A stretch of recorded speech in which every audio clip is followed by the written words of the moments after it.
Sound check, sound check. Hello there.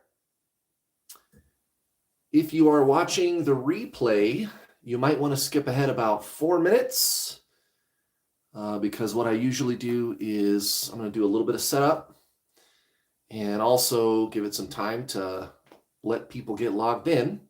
So just skip ahead. If you're watching the replay, and I'll be right here in just a minute or 4.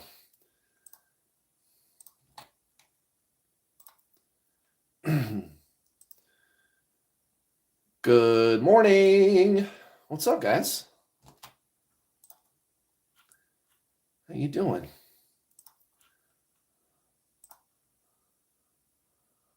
First time joining the live. Welcome. I'm just doing a little bit of setup here. And also going to give it a few minutes to let folks get logged in.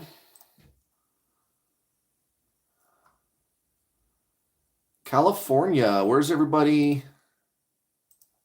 joining us from today? I am in Colorado.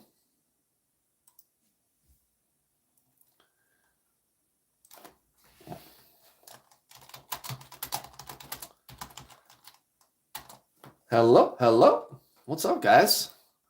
Just sit tight. I'm doing a little bit of setup here. And then we'll get started. Let us know in the chat where you are joining us from.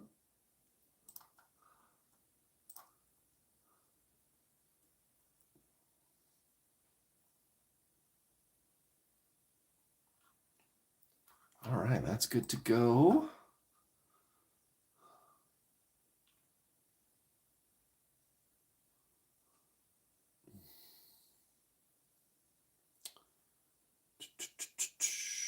Here we go. Hey, we have some Spanish speakers in my Facebook group. How about that?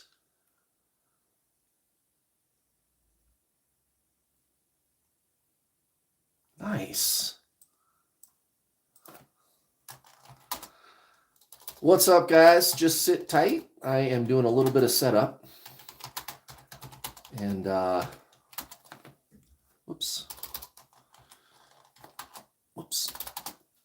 Going to give it a few minutes to let everybody get logged in. Let us know where you're joining us from.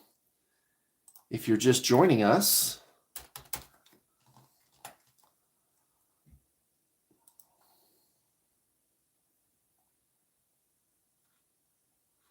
All right.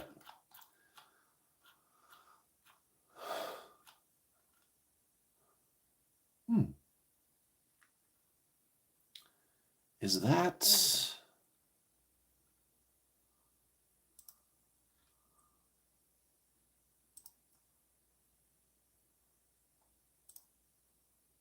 Interesting.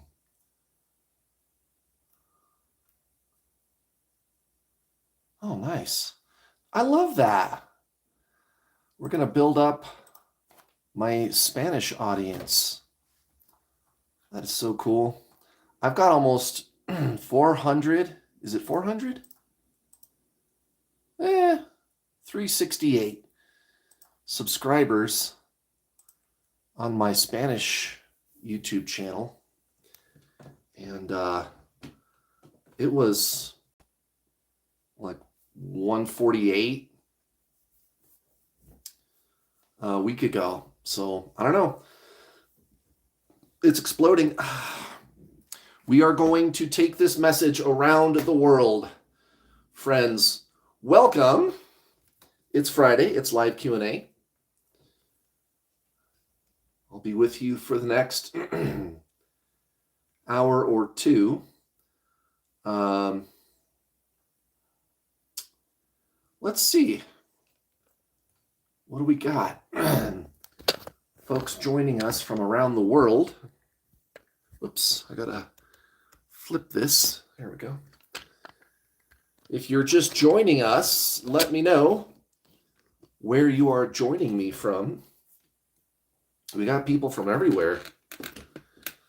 Even though the live streams are usually only in English, you can watch the replay tomorrow with closed captioning. YouTube, it'll take about a day for it to process the video, and then you'll have closed captioning. But yeah, let's see what we got here. We got Kentucky, Germany, India, Pennsylvania, Oregon, Chicago, New Jersey, Australia. Somebody who is from Spain and Venezuela living in Pennsylvania. I love that. Netherlands, Germany, Lebanon, India, UK, Florida. I love it. This is so fun that I get to interact with so many wonderful people from everywhere. Well, guys, I'm here. It's Friday. It's live Q&A. I'll be with you for the next hour or so. We're probably going to be a little bit on the short end today, but we'll try to get something productive done. Super chats are turned on. If you would like to ask a question, you don't have to put a super chat, but if you do, I will push you to the front, of course. Super chats, I'll do your question first. Or if you just want to make a donation, I appreciate it very much. I don't have a regular corporate job, so this is it. This is it. I fund this whole operation with my coaching system and YouTube ad revenue and so on. I've got 3 employees and lots of helpers and contractors, and this is a massive operation. I'm reaching a lot of people. There's a lot of people that are awakening to consciousness right now. So it's a lot to keep track of, and I love doing it. I love doing it. Let's see what we got here.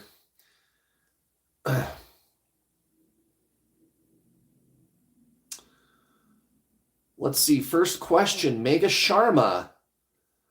Does psychologically the masculine and the feminine twin flame roles can be reversed in the twin flame journey? How do I know which role I am? Well, if you're here watching twin flame content, trying to figure out what to do about this other person, you're the so-called feminine. 100%. 100%. Your twin flame, the so-called masculine, that's what makes them the masculine, is they're not going to be trying to figure out what to do about you. They're going to be trying to get away from you. They're not going to be looking at twin flame information on the internet. They could be cold and distant right now. And no, the roles don't really switch. Sometimes they have the appearance of switching, but they really don't. And I'll tell you why. I'll give you an example. So for example, your twin flame, so-called masculine, it doesn't really work on gender. That's just a naming convention. I'll tell you what it really is in a second. But let's just say they aren't reciprocating the way that you feel about them. They're being cold and distant. They don't want to talk to you. And you get mad because they are acting that way. And you decide to pull away, right? So some people think if they do that, that means that they are the runner now. So you were formerly the chaser, so-called feminine, right? Kind of the same thing, feminine, chaser. I call it push, and I'll tell you why. Everybody watching the live stream today, you are the so-called feminine, so-called chaser. Really the best terminology is push or positive polarity. And I'll tell you why in a second. Well, anyway, sometimes I've had people where you get mad, you, the so-called feminine, the so-called chaser, you get mad because your twin flame, the so-called masculine, is not reciprocating. They're being cold and distant. And so you pull away out of spite. And now you think that makes you the runner. Well, here's the thing. The real reason you did that is because you wanted a reaction out of them. You wanted them to start talking to you, right? You pulled away because they weren't doing what you think they should do, which is actually covert chasing. You are still chasing. Also, your masculine twin, they're not gonna change their behavior when you do that. They're still gonna stay cold and distant. Now, that's all the psychology of it, right? That's the psychology of it. So what's really going on underneath the surface is a mechanism with your twin flame. It's not psychological at all.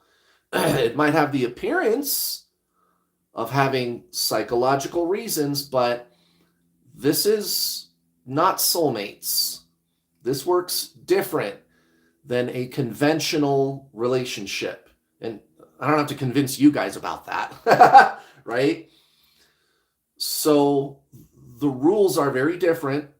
This is a direct experience with your own soul in another body. Reincarnation, a very widely accepted phenomenon. Over 60% of the world's population recognizes the existence of reincarnation. So your twin flame and you really are the same soul.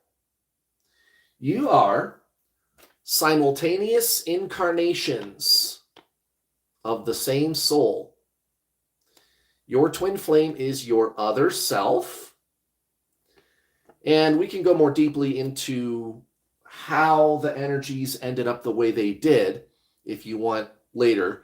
But right now, let's just say you are more energetic than your so-called masculine twin flame.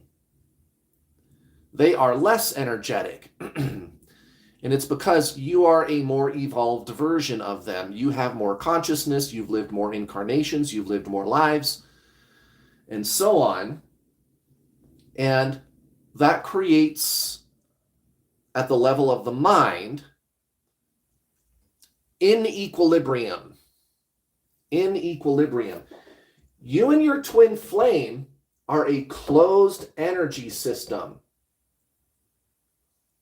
You and your twin flame are a closed energy system. So you, the so-called feminine or so-called chaser, you are the push energy. Positive polarity, you have more energy. They have less. Your so-called masculine, so-called runner. So the real reason they run is a mechanism. It's not psychological, in spite of what you've seen on the internet. This is one of the first things that I realized about twin flames 8 years ago when I started. And I've coached over 8,000 twin flames. I've helped a lot of people to be with their twin flame. And it's always been this.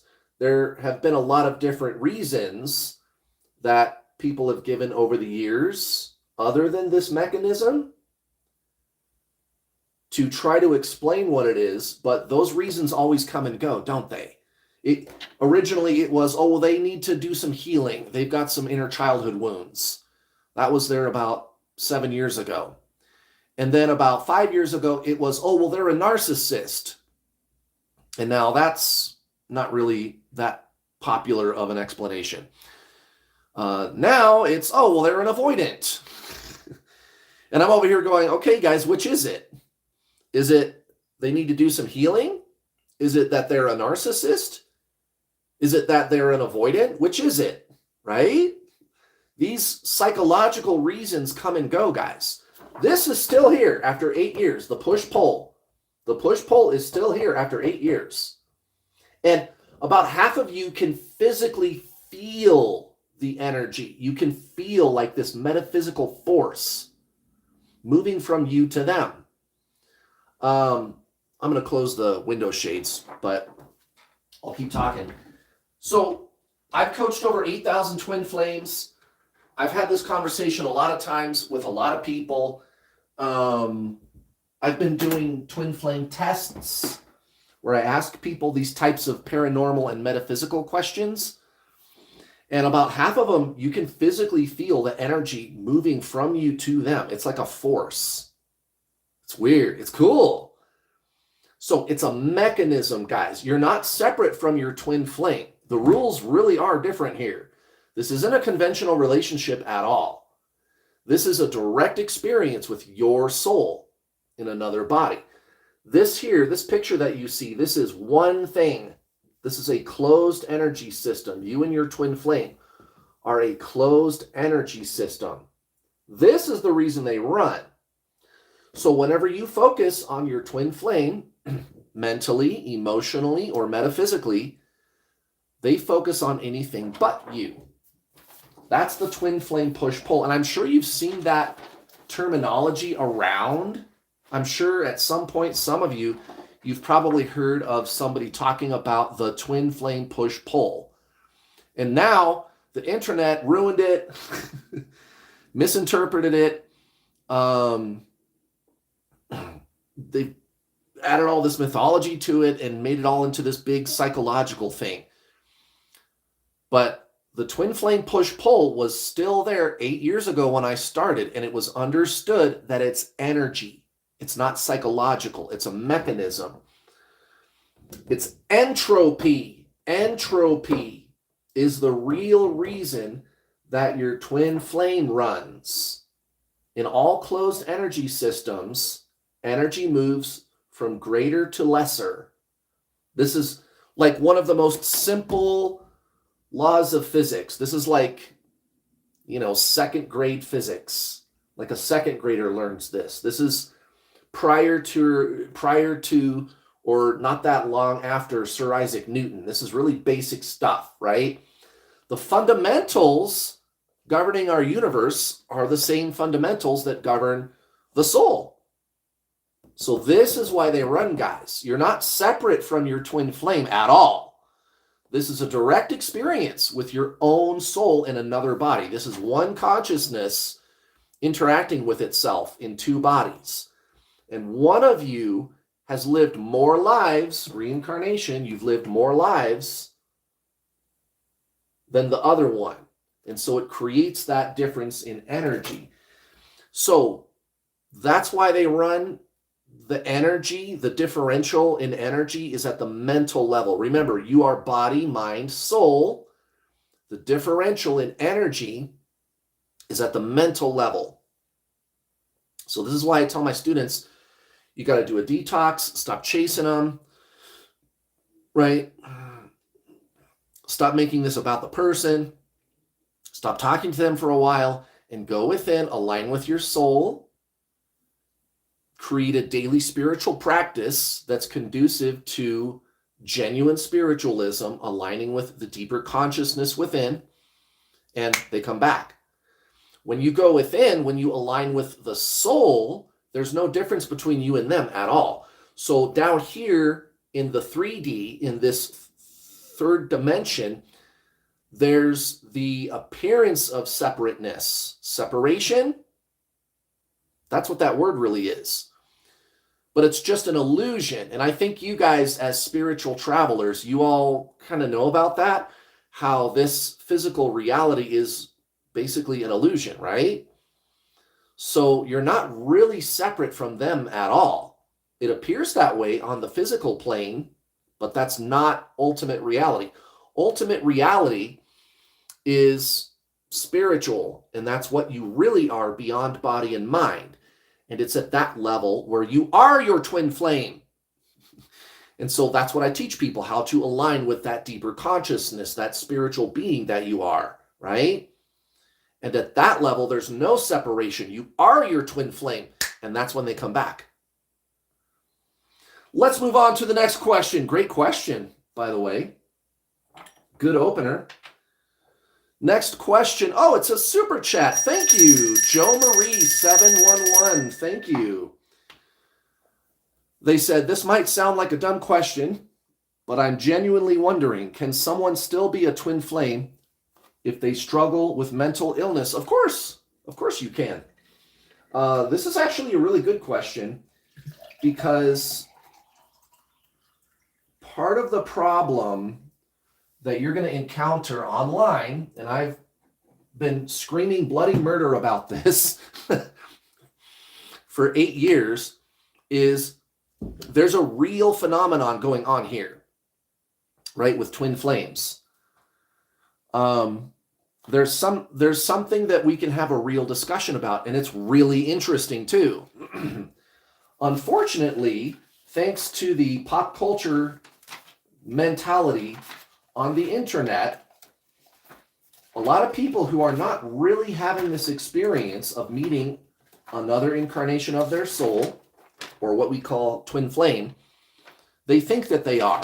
And the online community is not helping, because a lot of what you're going to get online from Facebook groups and chat rooms that claim to be so-called twin flame Facebook groups is a community that encourages somebody who just says they met their twin flame to stay obsessed and to make the person the goal, and to make this all about them. And if you believe it's your twin flame, then it must be true, for example. So kind of this wokeness mentality that people are getting really sick of, by the way. But that's a thing, right? Like, you're not allowed to question if somebody really met their twin flame. If you go into any one of these Facebook groups, so-called twin flame Facebook groups, and you say that you met a twin flame, then everybody is supposed to believe you. And you dare not question someone when they say they met a twin flame, or else you're bad and you're mean and you're toxic. Everybody should be believed, is what they're going to say. Well, I disagree. I don't have to believe anybody. I don't have to do that. That's right off the bat pretty narcissistic, pretty toxic, telling me that if I don't believe somebody who is delusional, that I'm bad. No, guys, it doesn't work that way, and you know that. And instead of telling this to people that are suffering and they're upset and they're obsessed with somebody, instead of kindly and maybe gently trying to explain to them, I don't think you're having the experience that you think you're having, and maybe you should seek therapy or talk to a psychologist or something, right? Instead of giving them that type of compassion, because that's really the compassionate thing to do, the twin flame community online just encourages them. And again, you're not allowed to question if they really met their twin flame. Everybody should be believed, according to most of these twin flame chat rooms. And they hide behind, oh, well, that's the nice thing to do. That's what they think. Oh, that's the nice thing to do. It's really not the nice thing to do. It's actually the toxic thing to do. It's like covert toxicity. Because here's somebody that never met a twin flame, and we're encouraging them to stay obsessed. Guys, you're going to ruin their life. They could be going to get therapy or getting help or doing something to heal from some toxic relationship they had. Instead, we're giving them false hope by telling them that it's their twin flame. This isn't good, guys. And that's the average twin flame Facebook group and chat room and YouTube channel even on the internet. Meanwhile, people that really did meet a twin flame, we look stupid and obsessed, don't we? Now, you could have, or even your twin flame could have, some kind of a psychological disorder or some kind of PTSD or depression or something like that. Yes, and it's genuinely a twin flame situation. The only way to tell if you really met a twin flame is if the meeting of this person triggers something that scientists refer to as a spontaneous spiritual awakening. And if you're watching the live stream right now, there's a link to this article in the video description. If you're watching like a video clip, because I've been making video clips out of these live stream videos. If you want to read this article, even in your language, if you're watching me in a different language like Spanish or something, I've got the Spanish version for this linked. Head over to my playlist called The True Twin Flame Teachings. There's a playlist on my YouTube channel called The True Twin Flame Teachings. There's a video in there called The 7 True Signs You Met Your Twin Flame. The 7 True Twin Flame Signs. And look in the video description and you can find the link for this article there too. Even in your language, like if you're watching me in Spanish or something, it'll be there. So I have this whole article translated into your language, like Spanish, right? So go there, go to that playlist, The True Twin Flame Teachings, find that video, and you'll find the link to this article. And this is really validating if you really met your twin flame. You might want to read this. Guys, this is peer-reviewed scientific literature from prestigious universities and institutions. So the two authors, Jessica and David, are psychologists. These aren't necessarily spiritual people. This is in a prestigious psychology journal called Frontiers in Psychology. This isn't quackery, okay? Just to give you some context. Jessica and David are from the Center for Mental Health School of Human Sciences, University of Greenwich, London, United Kingdom, and the Center for Psychedelic Research, Department of Brain Sciences, Faculty of Medicine, Imperial College of London, United Kingdom. Peer-reviewed by 2 college professors. Lance Storm at the University of Adelaide in Australia, and Joseph Glickson, Bar Ilan University of Israel, edited by Everton Maraldi at the Pontifical Catholic University of Sao Paulo, Brazil. Okay? This is some heavy-duty scientific research. This is a full-blown this is controlled science. This is controlled science, full-blown, peer-reviewed scientific literature about a phenomenon called a spontaneous spiritual awakening. So finally, the science world is starting to take this seriously. Notice, by the way, right here, they use the word union. That's what that word is. Do you see that? Union. What is that word doing there? Are they talking about twin flames? No. They're talking about anybody who's had a spontaneous spiritual awakening.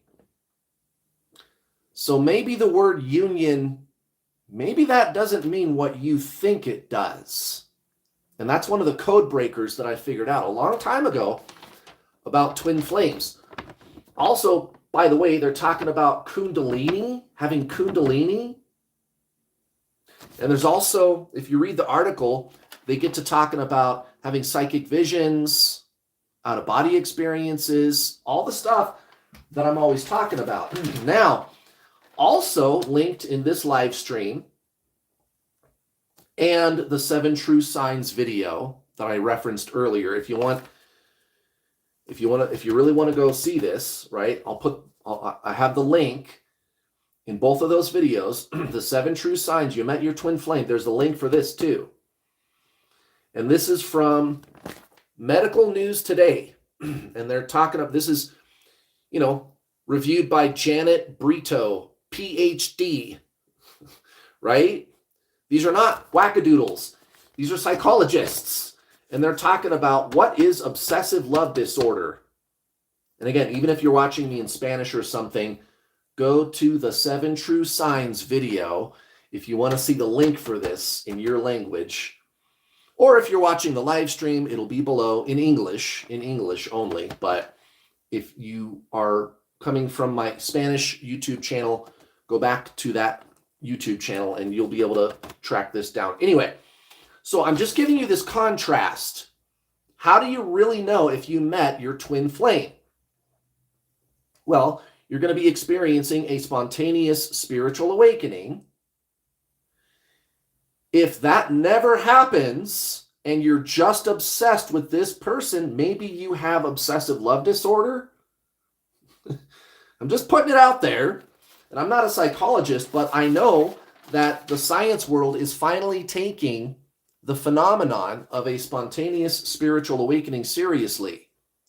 So even if you have some kind of a mental illness, or if your twin flame has one, if you, the so-called feminine twin, as a result of meeting this person, if you experience a spontaneous spiritual twin flame, I said that wrong.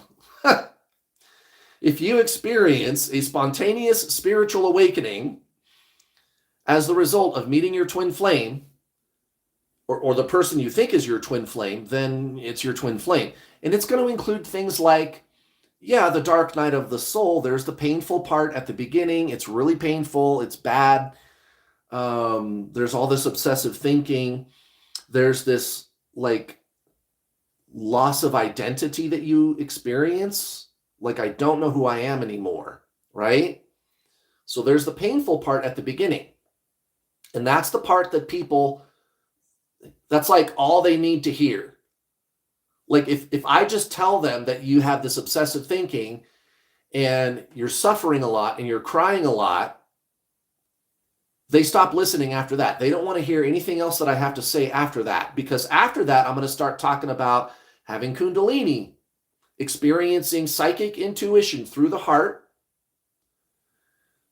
So psychic intuition about future events, and those events come true. Very important. You're not just listening to the voices in your head. You're getting information through your heart about future events, and then they come true. I mean, it's like, I have to explain that to people for them to understand what psychic ability really is sometimes. That's how bad the internet is, guys. Especially in this space, this so-called twin flame community. It's really bad because, again, I'm telling you, I'm not sorry, guys. I'm not sorry. I'm just telling the truth. This is the truth, and you know it. It's got to be like 80 or 90% of the people online who think they met a twin flame, they really just have this obsessive love disorder, right?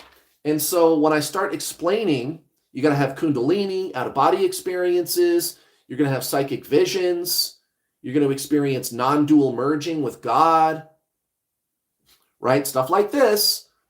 They start making stuff up about those things too. Like they're listening to the voices in their head and they think that makes them psychic. And then on top of that, the twin flame community tells them that that's true and that if you believe you're psychic, you are. Guys, I got some good news for you if you really met your twin flame.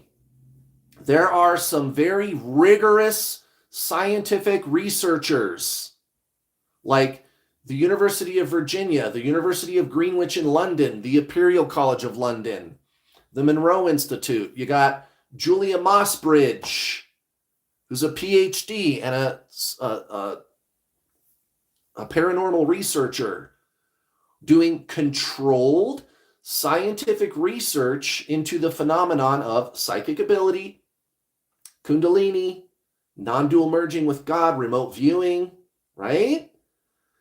They don't talk about this on TV. So separate from the whole twin flame thing, there's this whole community of legitimate scientific researchers now looking at stuff like this, psychic ability, Kundalini, right? Those types of things. And they're getting money to do this research now. Scientists started trying to treat this with scientific rigor back in the 1970s is kind of when that started, because it's always been considered fringe for you to be a paranormal researcher, right? Well, it's been over 50, 60 years, right? Scientists have been doing legitimate scientific research into this kind of paranormal phenomenon, and they've gotten somewhere with it. they've essentially proven that you could have psychic ability. You really can. And the reason that they are now getting funding, money, millions of dollars to continue this kind of research is because you can prove it now in a controlled scientific setting. They just don't tell you that on TV. So that's good news. That's good news. The science community is finally validating, yeah, this kind of stuff is real. And it's being taken seriously now. That's why you can have peer-reviewed literature on it.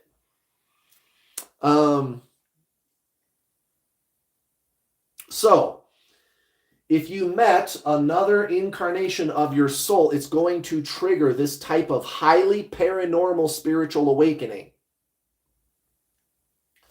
So, that's how you really tell if you met your twin flame.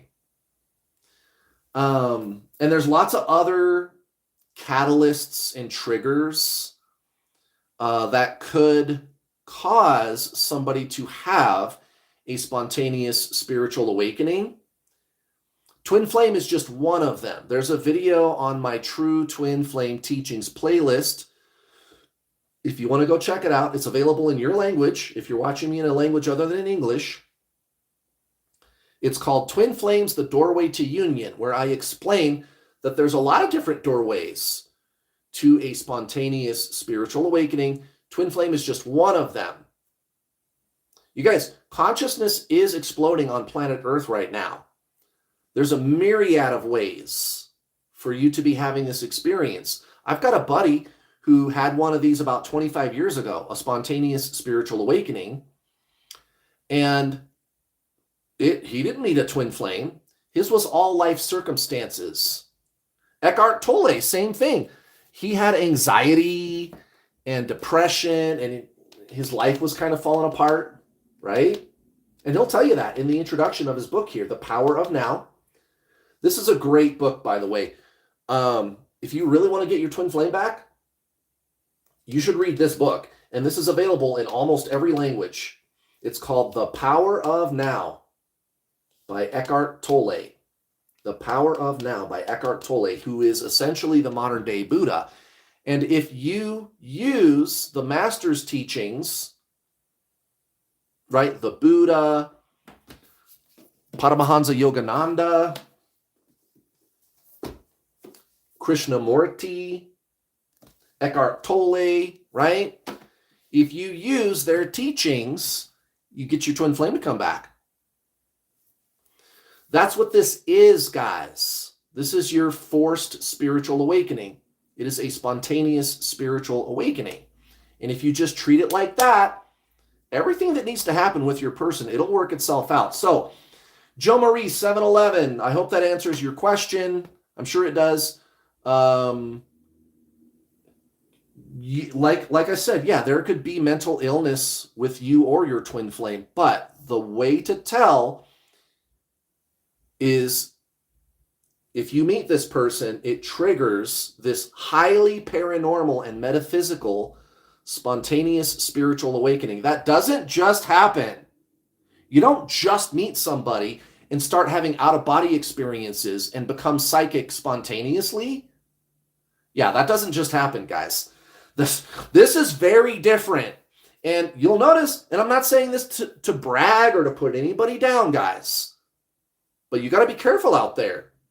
There's a lot of people who seem to be very nice and very kind that are giving you bad information.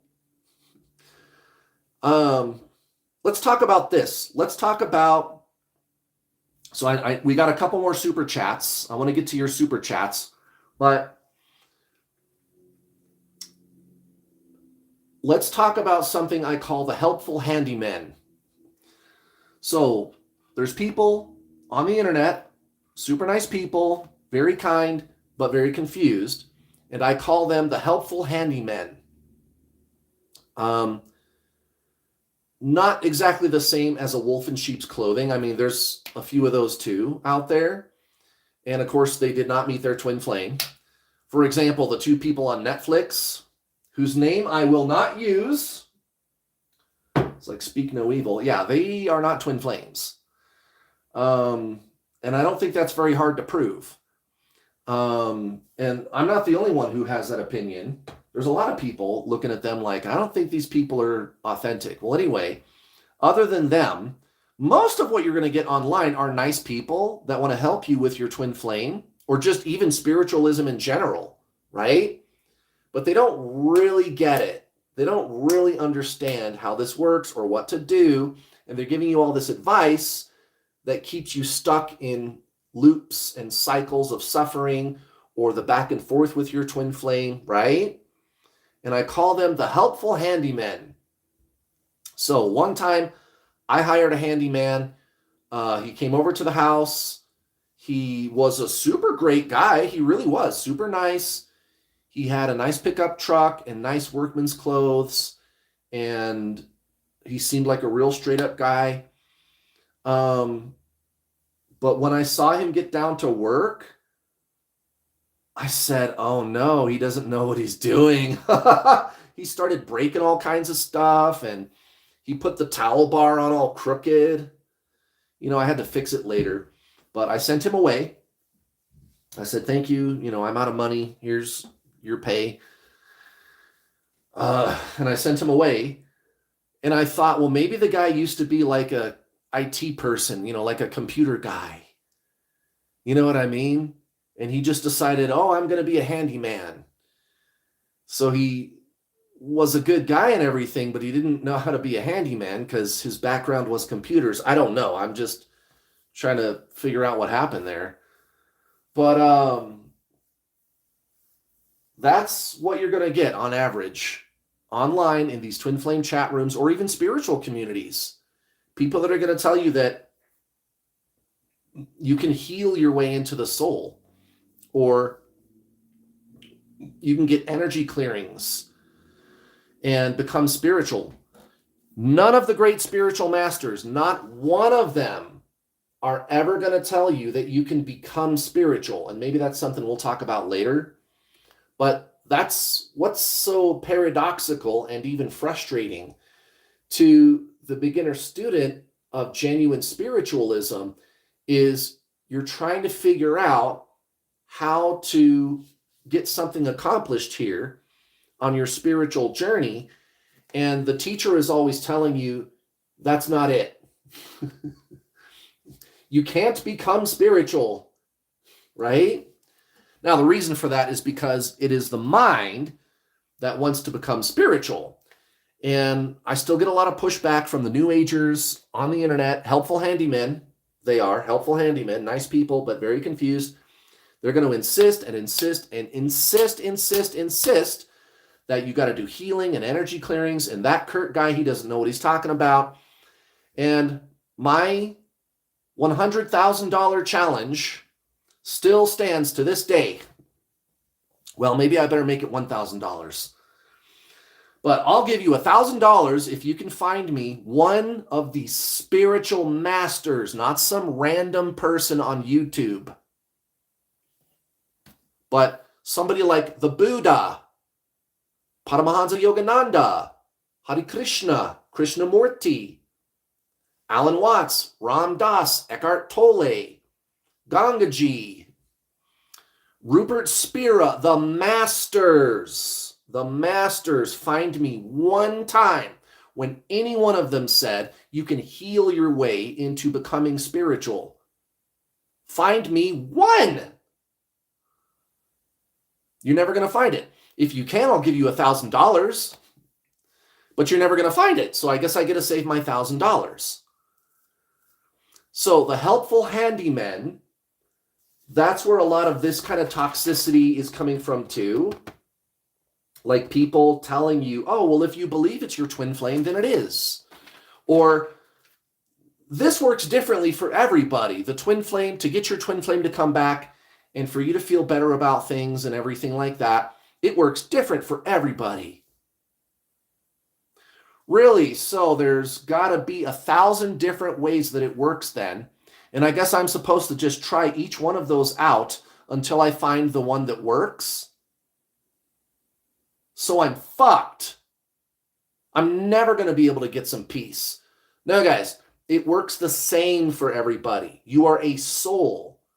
The soul is consciousness. So again, just be careful out there. I'm not here to bash anybody. I'm not here to put anybody down, but it's like that, guys. And you know that. It's like that out there. In these twin flame Facebook groups, even spiritual groups, a lot of confusion. And they just make shit up too, right? It just sounds good, so we're going to go with it, right? And these are nice people and everything, but they're not helping you. Guys, look at the resources I am using to teach you how to get your soul back, your twin flame, your soul. Who are the resources that I'm using? The Buddha, Jesus, Paramahansa Yogananda, Krishnamurti, right? Jesus is one of the most misunderstood spiritual masters of all time. After your awakening, you might go back and reread the New Testament or even just this book, and you're going to say, oh, that's what Jesus was talking about, right? So just be careful out there, guys. G Gratitude 77. Let's do the next question. G Gratitude 77. Thank you for your super chat. Thank you. G Gratitude.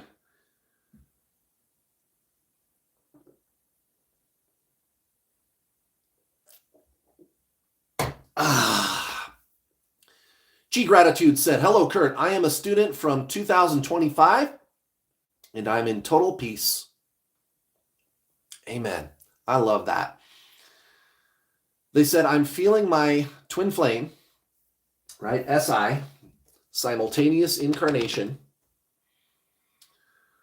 I'm feeling my twin flame is coming back, but what if my twin flame is bisexual? Will the pull for the other gender disappear? No, probably not. Again, when I get up here and bust myths, I bust all the healing myths. I bust the myth about how your twin flame is your perfect lover. Yes, you could end up with your twin flame. Yes, you could. But when I get up here and I start busting these myths and bursting people's bubbles, sometimes they get so pissed off. Some people want to believe that if you do enough healing or align with your soul or whatever to get your twin flame to come back, that they are just going to change overnight and their personality traits are going to be all the way different. And they're going to be a totally different person, and they're just going to start acting differently, and they're going to be the perfect person for you. And that's not true. The real purpose of meeting your twin flame is that they trigger your spontaneous spiritual awakening. A lot of people who embrace that, the twin flame does come back and then they end up together. Some of them don't. If anybody has more than a 0% chance of being with their twin flame, this is the only way. This is the only way. Here's what's going on with twin flames. We've already kind of talked about this a little bit. So do you guys remember we talked about how there is the push-pull with your twin flame, right? There's this push-pull. And I said, you're the more evolved twin. You have more energy. They have less. That's why they run. It's a mechanism. You're not separate from your twin flame. This is a closed energy system. You are one system. At the level of the mind, at the level of the soul, you are just, I am. There's no system. It's just I, right? It's just self. Well, anyway, how did that energy get there? Well, here's this. So this diagram here, this looks kind of like an octopus, right? This here, the head of the octopus, is the higher self in heaven or the energy part of the universe, right? Some higher plane. Everybody realizes, when you die, when you leave your body, you go to a higher plane. What does science have to say about higher planes? Well, there is no experience of linear time from up there. So all of these red dots down here represent moments in the third dimension, right? These red dots down here. So these are like the legs of the octopus. And then it's got this red dot hanging off of it. This is the third dimension down here. This is the higher plane, heaven, the afterlife, up here, the head, right? So when you are in the 3D world, you seem to experience linear time in the first person. Some people, they say, oh, well, there's no such thing as time. Well, that's not really what science says. What science says about time is that it is relative. It depends on your relative perspective. So from these higher planes, there's no perception of time. So all of these moments down here in the 3D are perceived simultaneously from up here. So your higher self is watching everything that you're doing, will do, or have done throughout all the times you've reincarnated. Your higher self can see all of the past lives or future lives that you have lived or will live. And I just want to point out, there's nothing terribly presumptuous about this model when it comes to the science. The only thing that we have to presume is that there is such a thing as reincarnation. I don't think I have to convince you guys that there is such a thing as reincarnation. But if you can accept the existence of reincarnation, then yes, this is what science would tell us about it. This is how it would work. So this is birth year 1770 back here. This is birth year 1880. This is present day. That's you and your simultaneous incarnation, twin flame. And then this is a future time. Now, because there's no time up here, when you do the thing that we call die, you go back up to heaven where there is no time. You can go back in time and reincarnate into the year 1770. You don't have to go forward in time every time you reincarnate. Some people, they think that's how that works, but you don't have to do that. Now, reincarnation and twin flames makes a lot more sense. So, birth year 1988, birth year 1643, birth year 3140, birth year 1926, birth year 1776, birth year 2127, birth year 1975, right? By the way, if you're watching me in a language other than English, even if you're just watching a clip right now, if you're watching the live stream, I don't think I have this, but you could go find it in any one of my videos. Just go back to my Spanish YouTube channel. There's a Google Drive link. You can go find there's a Google Drive link on my Spanish videos that has all of these translated into your language. If you want to go, just go find one of my videos. You'll see it in the video description. Anyway, so reincarnation is a time machine, guys. You can hop all around in time every time you reincarnate, and you have.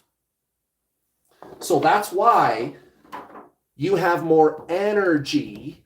This says consciousness increases with each life lived. So that's generally accepted in the spiritual community, which is that you evolve and grow in some way. The more times that you reincarnate, right? You are gaining consciousness. You are gaining energy. So that's why there is the twin flame push-pull. Your twin flame is one of your past lives. Not the past in time, but in your past. Again, It's not that there's no such thing as time, it's that time is relative. That's what science says about it. So from your first person perspective, you've lived through all of these lives in the first person, hopping all around through time. Your twin flame is just a past version of yourself. So that's why they run. That's why there is that mechanism. Now, to this person's question, she was asking, can we still be together if my twin flame comes to be with me? They happen to be bisexual. That's not going to change. That's not going to change. Whoever you were in your past life is whoever you were. They're going to stay bisexual. Will they want to be with you? Yeah. They'll want to be with you, but you might have to share. Pretty unusual situation, not typical. So most of you watching, you could be breathing a sigh of relief because your twin flame, they're not gay or bi or any of those things. I've actually had twin flame pairs where it was two women. One of them was gay and one of them was straight. And it's like, well, how's that supposed to work? Right? But this is what's going on, guys. It's just reincarnation. And this, by the way, I want to make sure you guys understand this. This is not a sophisticated explanation at all, that it's reincarnation. Your twin flame is your past life. This is not a sophisticated explanation. This is a simple explanation, and it's a very grounded one, too. This doesn't violate any physical laws at all. At all. This complies with known physical laws. It also explains how you and your twin flame are the same soul. How is that true? And it explains why they run. Will your twin flame stop being gay or bisexual? No, for the same reason that you wouldn't change any of the things you're doing in your life or have done in any of your other incarnations. You will not. Now, could you guys, if your bisexual twin flame comes back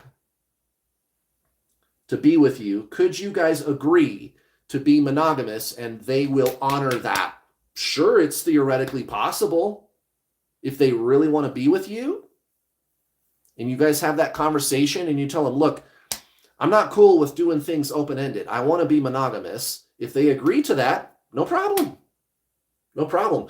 But I just want to make sure you understand that they're not going to change who they are as a person, the personality or biology. I mean, let's just be real for a second. Most people think that whether or not you're straight or gay or whatever is biological. And I kind of tend to agree with that. Like you're born that way, right? So they're not going to change their preferences. It's a real person that you used to be. There's no magical mechanism. This is why I'm glad we talked about the helpful handyman earlier, right? The nice people on Facebook trying to give you advice about your twin flame. A lot of them have this magical thinking that there's some ordained system in the universe where God ordained and said, yes, if you, the feminine twin, if you do your healing, your masculine twin will awaken and, excuse me, all of the barriers blocking the two of you from being together in your harmonious union will be removed. God will just wave his magic wand and make it so that your twin flame is now your perfect partner for you. Yeah, like there's this magical thing that's supposed to happen to make that possible. Guys, don't hold your breath. This is helpful handyman advice, which is coming from nice people, but kind of toxic. Because if you think about it, they're getting you to hold out false hope that this person is going to change the very way that they live their life just for you. Now, the one thing that does happen is they want to be with you. Whether or not you want that, that's another matter. Let me show you guys something. I've coached over 8,000 twin flames, right? I've got this playlist. I also have this on my other YouTube channels like Spanish right? So if you're watching me in Spanish right now, there's a playlist just like this on your YouTube channel. It's called Twin Flame Success Stories. And I've done all these student interviews. This woman, she's married to her twin flame. This woman, she's with her twin flame. This woman here, she's married and having children with her twin flame. She's with her twin. She's with her twin. She's married to her twin. She's with her twin. She's with her twin. This woman, Carly, he wants to be with her. She doesn't want to be with him. This woman right here, her name's Carly. She does not want her twin flame. And by the way, the rest of these videos, these are all videos where I showcase the written testimonials that people leave all over my social media. You guys, I've helped thousands of people to be with their twin flame. So yes, this is real. Yes, it can be done. But it's not 100%, guys. I'm not God. I can't make your twin flame into a different person. And I think that was the objection that Carly had here. She didn't really like her twin flame like that. They do trigger the awakening. So at the beginning, there's the part where you're all obsessed with the person, right? And you idealize the person and you make it all about them. And I've got to be with them and nobody else will do. And then, you know, if you take my coaching program, for example, I coach you through the obsession. I get you to stop obsessing over them because that sucks. Why would you want to stay obsessed with anybody? You know, you're miserable. Most people, actually everybody that I've coached who really met a twin flame, they don't want to stay obsessed. They want to move on with their life at minimum, right? Maybe if we can be together, that would be cool and everything. But right now, I just want to feel better, is what most people have to say. But you get through the obsession, you start to make these lifestyle changes to align with your soul, slow down, embrace this spiritual awakening. You know, it makes you feel really good. And then you have all these breakthroughs, your life changes, right? It's great.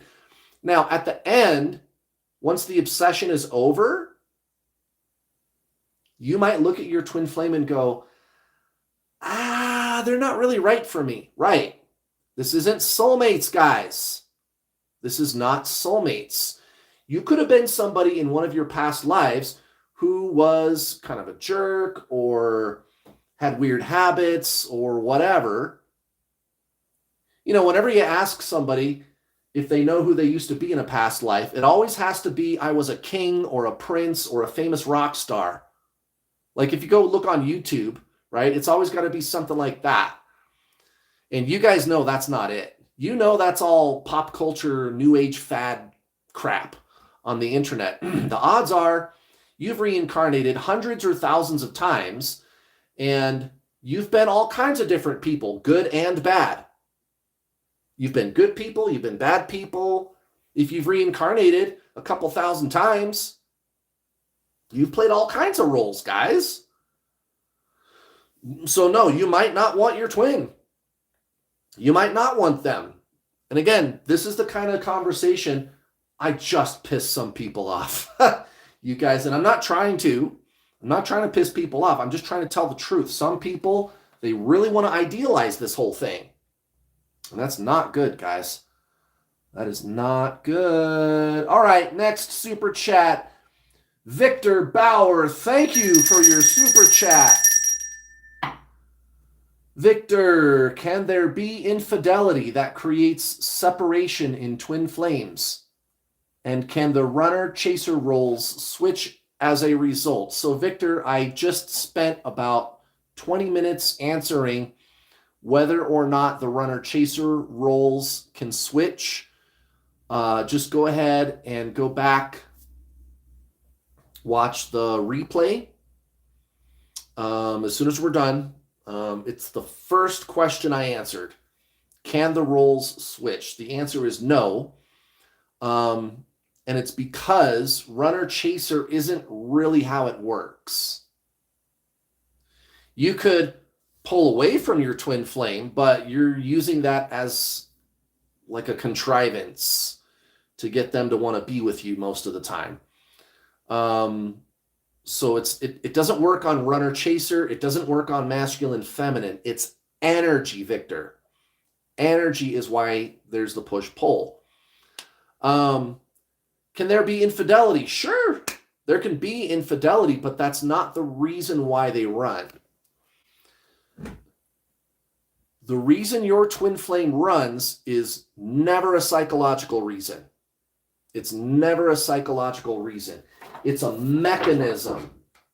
It's a mechanism. So, Victor, just go watch the replay here. It's the first question that I address in the live stream today. It's a mechanism. It's never, ever, ever a psychological reason. I've been doing this for, oh, thank you. You gave me 2 super chats. Thank you, Victor. I've been doing this for over 8 years. I've coached over 8,000 twin flames. I've seen a lot of excuses come and go, man.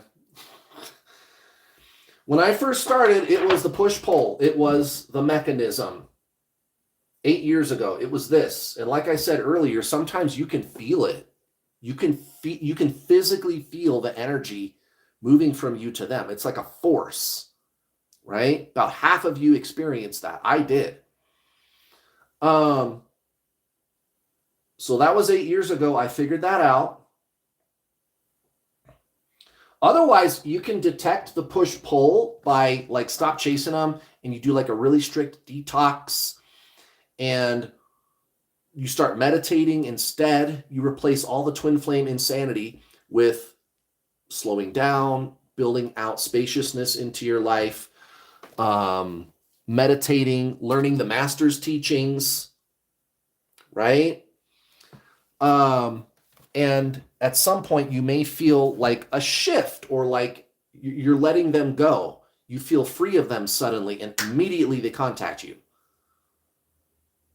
Like through the ether, like they have no idea that you felt some kind of a shift, like you let them go. They don't know that you did that. But then they contact you right away, like within 24 hours. Right, it's because you got rid of this. You got rid of the mechanism, the push-pull. So this is one of the first things I figured out 8 years ago. I've seen so many things come and go over the years. You guys, like I said, the helpful handymen, nice people, good people, trying to figure out what's happening to them, taking advice from other helpful handymen, coming up with all kinds of psychological explanations, which if this was a conventional situation, if this was you and a conventional relationship, that stuff might work, but that's not what this is. So 7 years ago, it was your divine masculine has childhood wounds and they need to do some healing. And then that kind of faded away. And this was still there. And then 5 years ago, it was, oh, well, they're a narcissist. And now that's kind of faded away. And it was still this. It was still the mechanism. And then last year, people started up with the whole bit about, oh, well, they're an avoidant. Well, I don't know, maybe. Even if they are, it doesn't matter. That's not why they run from you. They might run from other people for that reason. But if you're really the same soul, it's this. And if you get rid of this, they'll come to be with you. They'll want to be with you. They might avoid other people still, but you'll get special treatment. Why? Because you are special. You are the same soul. The rules are different. Even if they're theoretically, if they are an avoidant, you'll get special treatment. You will. You watching. They will want to be around you. They will not avoid you anymore if you get rid of this. They might still avoid other people, but they won't do it to you. So these explanations over the last 8 years that I've seen, they come and go. They come and go, guys. And you might not know that because you might be new. But I've seen these types of explanations come and go over the past 8 years. None of them stick. This is still the answer.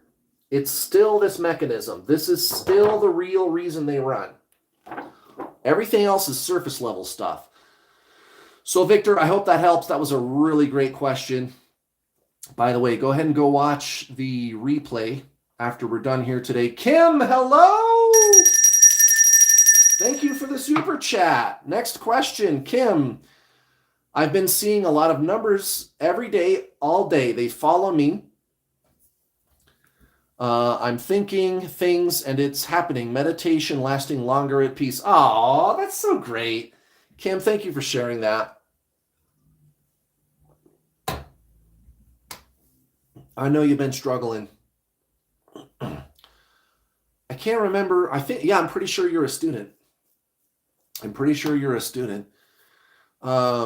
That's so great. Yeah. And you know what, Kim, you are going to see a lot of numbers. Like the more that you stop chasing your twin and just going within and making it all about aligning with your soul, Zen, slowing down, meditating, staying ahead of the ego, then you're removing all the barriers from your consciousness being able to explode. And it's gonna explode, baby. And when it does, you will ring the universe like a bell. Notice when you ring a bell,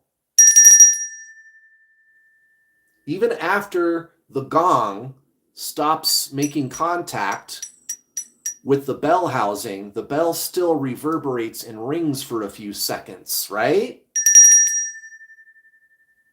That's the numbers. That's the numbers, really. You could think of the numbers more like mechanically, right? Like it's a mechanism.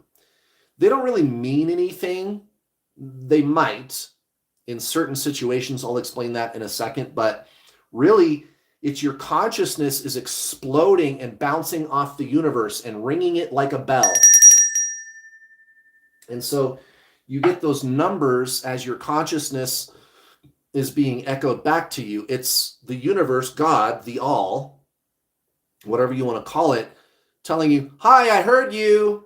I'm here. We're buddies now. I'm your buddy now, right? And this is something I tell my students. There's a whole teaching in my paid coaching about this where I encourage people, you guys pray and commune with God. Cultivate a relationship with the whole divine universe. It wants to be your friend. It's this divine intelligence all around you that wants to communicate with you and help you. And the numbers is something you're going to get a lot of whenever there's a lot of consciousness pouring out of you. So Kim, thank you for sharing that. I'm not surprised to hear that you're getting a lot of numbers. And the numbers, by the way, guys, they come and go. If you're not getting them, it's fine. They come in like cycles. The worst thing that you could ever do, no matter what's happening outside, is to resist what is. And that doesn't mean that you don't have boundaries. But what I'm talking about is your internal state, right? You still need to go to your job and pay your bills, and you don't want to let toxic people into your life, right? But whatever's going on outside of you, that doesn't mean that you have to internally feel like some kind of a resentment or a rejection towards it. You could be telling some toxic person, no, get out of my life, and not feeling like fully resentful towards them or judging them, right? And you can do that if you want. I'm just suggesting to you that it's easier if you don't. So that's one of the tricks here is you don't really need to resist or judge with your emotions or your internal state what is. So even when the numbers slow down or the synchronicities slow down or life seems to be bringing you challenges, it's fine. It's fine. Life is going to bring you challenges. The universe is going to bring you these things. The universe is not here to please you. It's here to challenge you, guys. I have heard Eckhart Tolle, all of the masters, talk about this many times. The true path to peace is releasing resistance to what is. By the way, the better you get at that, the less that the universe tends to want to challenge you, the more that things tend to go your way. Funny how that works. Next question. We got another super chat from Zuctella. Thank you. Thank you, Zuctella. Hey, Kurt, if the soul is inherently absolute and perfect, then the concept of evolution would seem not to apply to it. Therefore, why is there such a struggle, the push-pull between twin flames? Thank you. Thank you, Suktella.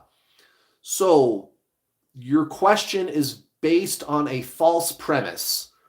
The false premise is that the soul is inherently absolute and perfect. That is a false premise. And as soon as we remove that false premise, that makes your whole question kind of collapse. I wish that it were true that the soul is inherently absolute and perfect. It would seem that way. From the perspective of a mortal human, down here in density, if you experience the soul, then you are experiencing something that, from your point of view, is more perfect than a mortal human experience. I'm going to show you guys a picture. Give me a second. So, consciousness manifests into the physical universe in fractal forms. So you could think of consciousness and the way that it manifests into the physical realm like a tree, for example. So the tree is one tree, which you could call the all, right, or God. But each individual leaf on the tree is a little piece of the tree. It's a little fractal, one tiny little piece of the whole tree, right? It's consciousness splitting itself off into pieces because it desires to experience itself through separateness. It can't know its own greatness without the ability to interact with another. Because how can you know that you're great or not so great if you are all of it? If there is only one, right? How can you know that? Well, we can create the illusion of separation by having consciousness split off into little pieces and coming down here into the 3D world where it's actually pretty easy to believe that you're separate from everything because it's physical reality. So, are you the leaf or are you the tree? You could think of the soul maybe as a branch on the tree, and there's a lot of little leaves, right? Each leaf is, when you reincarnate, it's a body, it's a person that you have been or will be. And there's all these different bodies, leaves, all these different leaves on the branch. But the sum total of all the leaves on the branch and the branch itself is one soul. And then that branch is connected to the whole tree, which is God, the universe, right? So from your perspective as a mortal, you are one leaf on the branch. You would perceive the soul as being higher, more perfect, more whole, more complete. From your perspective in density, yeah, you would have that perception of the soul. But it's still not perfect. It's still not inherently absolute. The tree is inherently absolute. The tree is. Now, this is an interesting topic that you've raised, Zuctella. Very interesting. And I've seen this diagram around. Maybe you guys have. There's a cult leader. Her name was Elizabeth Clare Prophet. She did not meet her twin flame. She was the first ever pop culture fake, not actually really a twin flame, New Ager person to rip off the concept of twin flames and ruin it for everybody. There, I said it. And by the way, I'm not just shit talking. Her daughter will tell you that. Her daughter is now, I think she's a college professor, and she writes books about why people join cults. So Elizabeth Clare Prophet, she started a cult. She swindled tens of millions of dollars from people and convinced everyone that there would be nuclear war in the year 1990, and they built all these underground bomb shelters and stockpiled guns, including fully automatic guns. Her husband went to prison because of that. This was on the national news. She did not meet a twin flame. She started a cult. And if you're watching me in English right now, go to there's a playlist on my YouTube channel, on my English-speaking YouTube channel, called The Origins of Twin Flames. And there's a video in there called The First Ever Twin Flame Mission, where I expose Elizabeth Clare Prophet. I'm not sorry. I'm not sorry, guys. This is a real phenomenon. This is a real phenomenon, and we're not doing anybody any favors by validating a delusional cult leader like Elizabeth Clare Prophet. Now that I've gotten that out of the way, she ripped off this diagram. She ripped this off. This diagram had been around for quite a while before she ever came along. But you maybe have seen her book, Elizabeth Clare Prophet. She wrote a book. This was in there. She ripped it off. Now, this diagram is very interesting because this is something that came out in my thinking years ago about reincarnation and twin flames. This is like 6 or 7 years ago. I thought to myself, well, there's got to be an intermediary between you, the mortal person, right? The mortal person, and your higher self. Because if you can reincarnate in a linear fashion from life to life to life to life to life, then you, even after you leave your body and die, you are still moving through linear time. Meanwhile, it is still true that there is this highest consciousness, which is beyond time. And I don't talk about this a lot. So you don't need to worry about this. If you don't really understand me here today, just let it go. But this is interesting topic still. If you're more advanced on this journey, you don't need to understand this to get your twin flame to come back or for you to start feeling better. But yes, this is kind of an advanced concept that I've talked about before. Like I said, I don't really discuss it a lot because I don't want to confuse people. You guys are in a lot of pain. You've got enough problems right now. But yes, there is something to that. So this diagram, the bottom person here is a person, which earlier I talked about the leaf on the tree, a body, a human. This person in the middle is not a person. This is your soul, right? And the soul can hop around from life to life to life. So that's the branch on the tree. And then there's this, the higher self, which I suppose we could modify our tree analogy a little bit and say that this is the tree and that God is the whole forest, right? So God is a whole forest now. Your higher self is a tree. The soul is a branch. And then the body is a leaf. So in order for there to be reincarnation at all, there would have to be this kind of setup. And this is why people argue about how reincarnation works, guys. I'm not saying that I have all the answers here, just for the record. What I'm saying is there's a pretty rigorous debate about how reincarnation really works.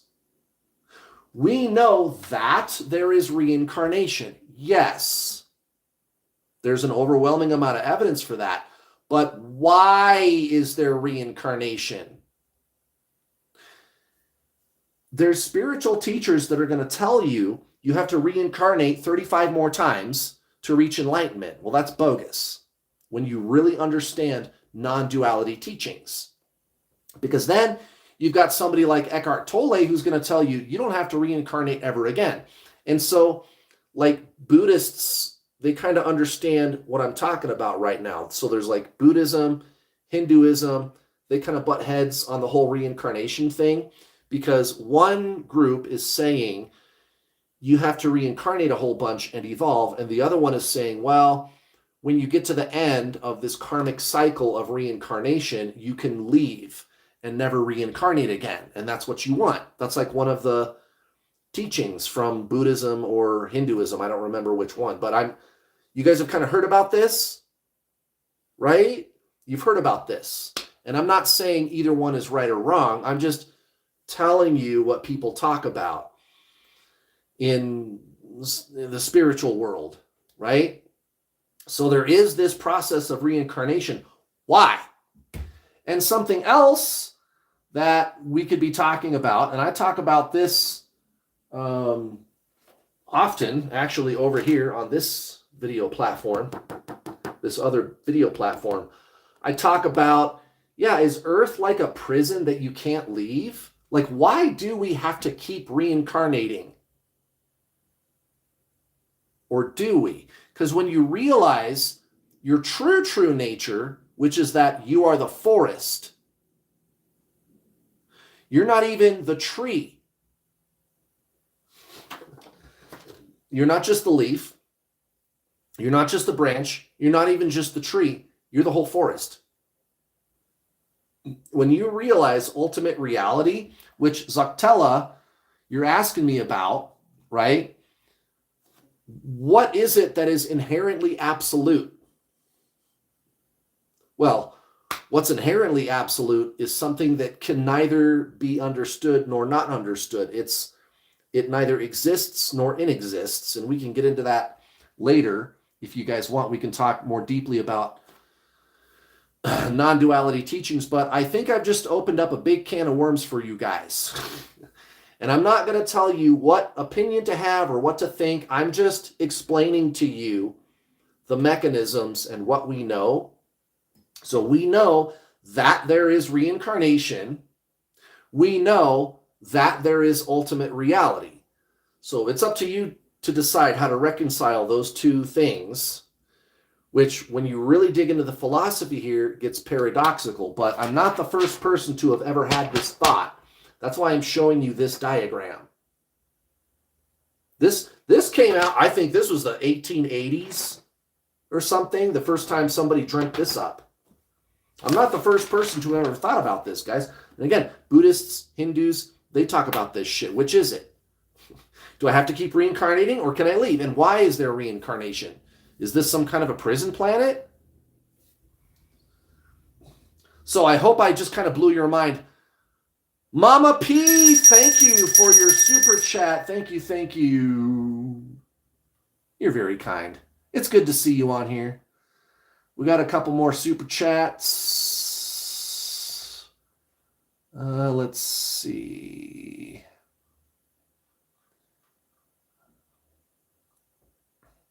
Victor, thank you again. Victor is asking, my twin flame was in love with me at the beginning and I was scared and confused, which led to unfaithfulness. We were together for 2 years and now I'm blocked. I don't think you met your twin flame, sir.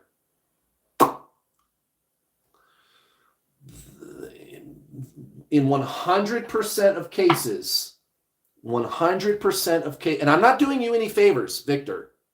I'm not doing you any favors by validating that you did meet your twin flame. Again, I talked about this earlier, how the whole twin flame niche online is covertly toxic because there's a lot of nice people, the helpful handymen, telling you, hey, if you think you met your twin flame, then you did. And it works different for everybody. And nobody can tell you who your twin flame is. So they muddy the waters and blur the lines and get rid of any form or structure or any kind of like system or set of rules that we could possibly follow to figure out if you and this person are the same soul. That's what twin flames are. And they make it where anything goes. Anything you want to believe is true. And what ends up happening is a lot of good people stay obsessed and hold out hope. And Victor, you could be one. Because if you did not meet a twin flame, you're going to hold out hope for this person forever, because all of these nice people are confusing you on the internet, in these Facebook groups. You are in danger, sir. You are in danger. They're going to encourage you. Oh yeah, you bet. It's your twin flame. Just keep holding out hope and you can get this person to be with you. Well, Victor, if they are not your twin flame, they will never come back to be with you. And you're going to spend the next 10 years holding out hope for this person when you could actually move on with your life. And some people tell me that I'm mean and bad and toxic for saying the things that I just said. What's really going on is if somebody says that I am mean and bad and toxic for saying those things, that person is probably a narcissist. Telling the truth is not toxic, guys. Shaming somebody for telling the truth is narcissism. 100% of the people who attack me online are narcissists. They have a sense of entitlement. They're going to gaslight you to death. And they operate from shame. They're going to triangulate. It's always the same things, guys. It's always the same things. So, Victor, you are in danger. 2 years. You were together for 2 years. That's a big red flag, my friend. If it was really your twin flame, you would have been together for 2 weeks, and then this person would have ran off. And it would have triggered, again, a spontaneous spiritual awakening. If you're watching the live stream, the link for this is in the video description. If you're watching a little clip video of this live stream, go to my playlist called The True Twin Flame Teachings. Go to that playlist and look for the video called The 7 True Twin Flame Signs. In the description, I will reference this article, even if you're watching me in Spanish or something. You can read this article in your language. This is peer-reviewed scientific literature from prestigious universities and institutions. These are not weirdos that wrote this. This is legitimate scientific research. This is how you tell if you met a twin flame. There's the little bubble phase at the beginning. It lasts anywhere from 4 to 8 weeks, and then they're gone. Your twin flame, they run off, you crash, you go into a tailspin. There's all this obsessive thinking. And then you come out of that part and you experience Kundalini, psychic visions, future events which come true. You have this knowing in your heart about future events, and then those things come true. You're not just listening to the voices in your head. Out-of-body experiences, non-dual merging with God or the universe, this experience of oneness with everything, right? Pretty extraordinary, highly paranormal and metaphysical experience as the result of the breakup with this person. And the breakup happens fast. It's always 4 to 8 weeks. I have never seen one exception. I've been doing this for 8 years. I have never seen one exception. The only times I've ever seen any exceptions, you kind of were able to explain why there was an exception. Like one time I had a guy who already was like an expert meditator. And when his twin flame started to pull away, in order for him to deal with the pain, he didn't know what else to do. So he started doing these meditations, and he's like Yogananda level meditator already. He had been doing it for years. and he was barely able to hold it together with her for about 6 months. But it was still precarious. She was still always trying to get away from him. And then finally, he couldn't do it anymore, and she pulled away, and then he crashed. So that's not even an exception. You can still see the push-pull mechanism, right? How did he compensate? Meditating. What do I tell you guys to do? Meditate. So, Victor, I'm not doing you any favors by validating what you think you are experiencing. You didn't meet a twin flame, sir. Go move on with your life, dude. You deserve to be told the truth. You deserve that. That's the least that I could do for you. You could go find another person who really wants to be with you. And I think you should. I think you deserve to be happy. Stop listening to the helpful handymen. Again, nice people, very confused. Very confused. The helpful handymen in these twin flame Facebook groups. Stop listening to them. They don't have peer-reviewed, controlled scientific literature to back up what they're saying. How could you really tell if you met a person who is the same freaking soul as you? Guys, that's a pretty bold statement, don't you think? To declare that you met somebody who is the same soul as you are. Don't you think that's kind of a bold statement? And you don't have any kind of a way to back up your claim. That's what you're going to get on average in these twin flame Facebook groups. You guys, I'm not sorry. I'm not doing you any favors by sugarcoating this. If you really met your twin flame, then I can help you. If you didn't, what am I supposed to do? Just validate your delusion so that you go through these psychological cycles of suffering. Maybe the best thing I could do would be to set you free. Because again, even if you take my advice, like if you sign up for my program and you follow my program, this person's not going to come back to be with you. Why? Because they're not the same soul as you. I'm just giving you false hope. And again, how can Kurt say that he knows what he's talking about and he can prove how you met your twin flame? Peer-reviewed scientific literature. That's how. Guys, you don't need to make stuff up about this. You do not. This is a real phenomenon. And if we just treat it like that, instead of the delusional stuff, we could solve some problems. We could change some lives, guys. The truth needs to be told about this. Next question, Savannah. Thank you for your super chat. She said, "Hi, Coach Kurt. You're the best." Well, thank you. I think you're the best.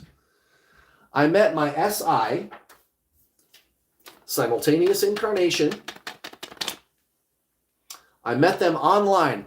If I was always the one initiating before, would it change in union? And I love how you put the word union in quotation marks. Right? Because that's not what that word is, and I think you know that. Would they reach out, or just would I just see them around, or is it the same? Thank you.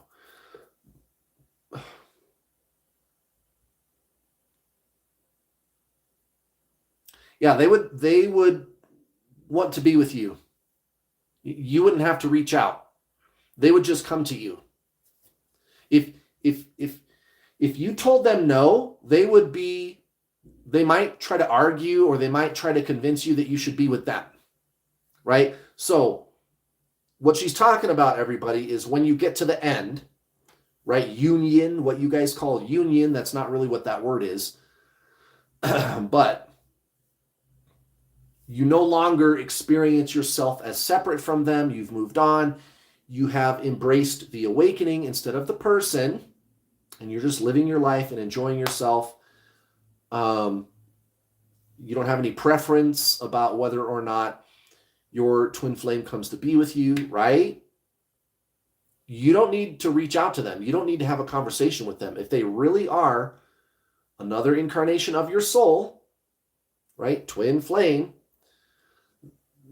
If you are experiencing unity consciousness, you, the feminine, if you are in that oneness state, which is talk about that, they just want to talk to you. They just want to talk to you. They just want to be around you. They will contact you. They will reach out, or you'll see them around. You'll run into them. They will. They will. They will. They won't be able to say no to you. Now, let's talk about quickly what union really is, because that word is not a relationship status with your twin flame. That word came from the Zen traditions. This is the ultimate twin flame code breaker. The words, guys, Ram Dass, one of the great spiritual masters from the 1960s and 70s. If you go to Google and type in Ram Dass Union, he's going to be talking about how there's no separation. You're not separate from anything. You are one with everything. And that separation is the illusion of mind. If you type in Alan Watts Union, he's going to say the same thing. You're not separate from anything. You are one with all of it. Yogananda, same thing. Union, oneness. You're not separate from everything, and you can't think your way there. You don't heal your way into the soul. You can't become spiritual.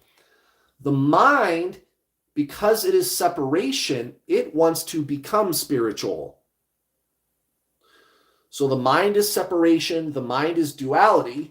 The way the mind looks at everything is, okay, I am me and you are you. That makes a we. That makes two. There's two of us. We are separate. Also, I am me and there's that whole world out there and I am separate from all of it. That's the mind. That's how the mind does things. Oh, did my battery die? Okay, no, we're still going. My computer just messed up. How am I doing on electricity here? Hold on. Hold on. Oh, 49%. We're good. Okay.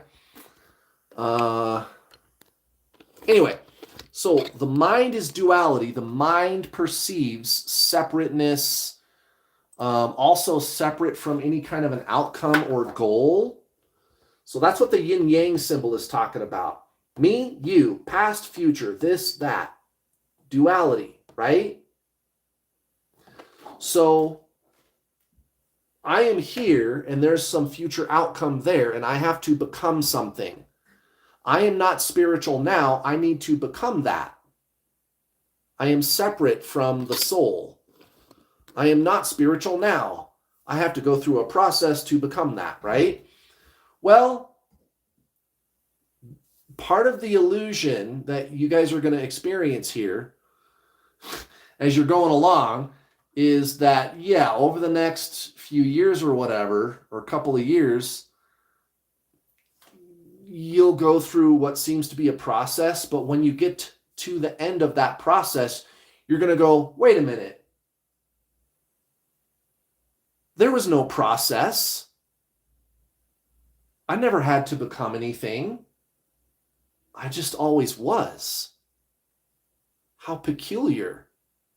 So it's like you're walking this path for a while, and then eventually the path disappears from beneath your feet.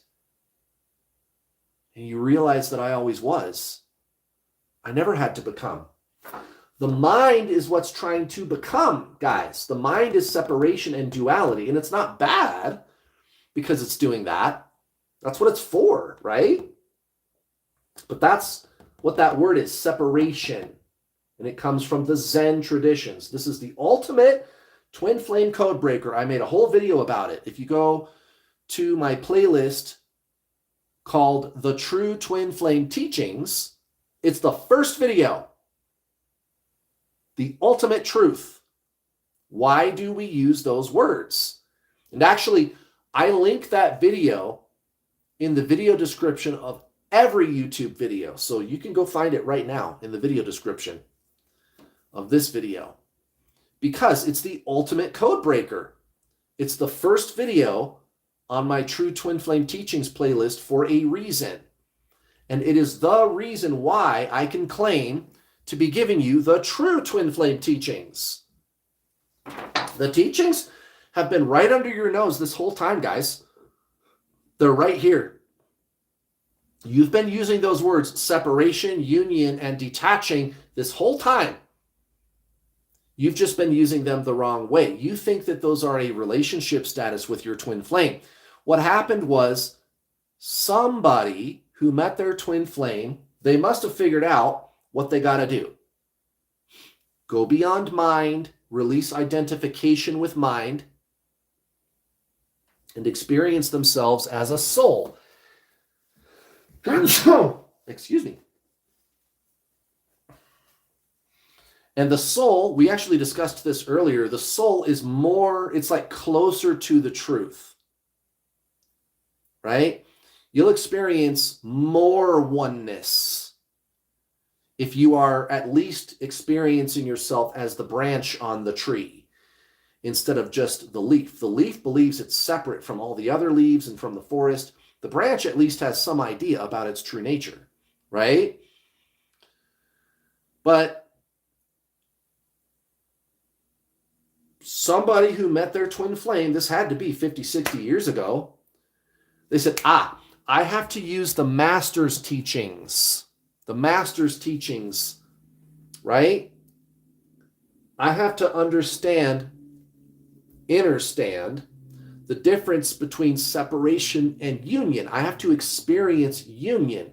I have to get out of this separation of mind. That's what those words are. Now, what had to have happened was the 1990s, the internet comes along, gets a hold of the teachings, and mixes it all up and plays a big game of telephone. So now everybody in the twin flame community thinks that those are a relationship status with your twin flame.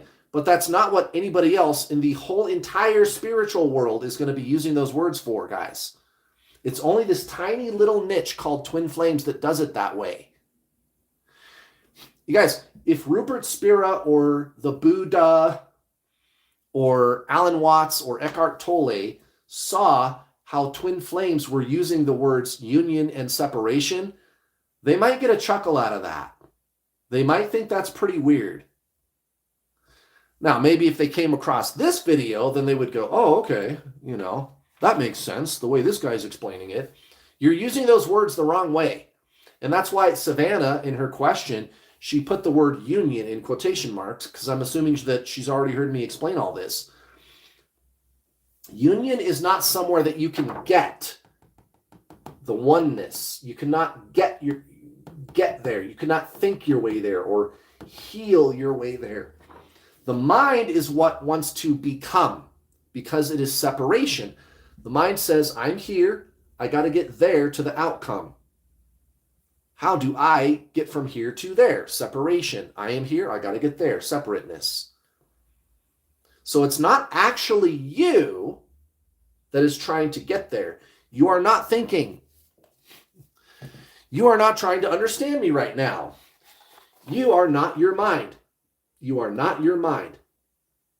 That's the first chapter of Master Eckhart's book here, The Power of Now. You want to get your twin flame back? Read this book.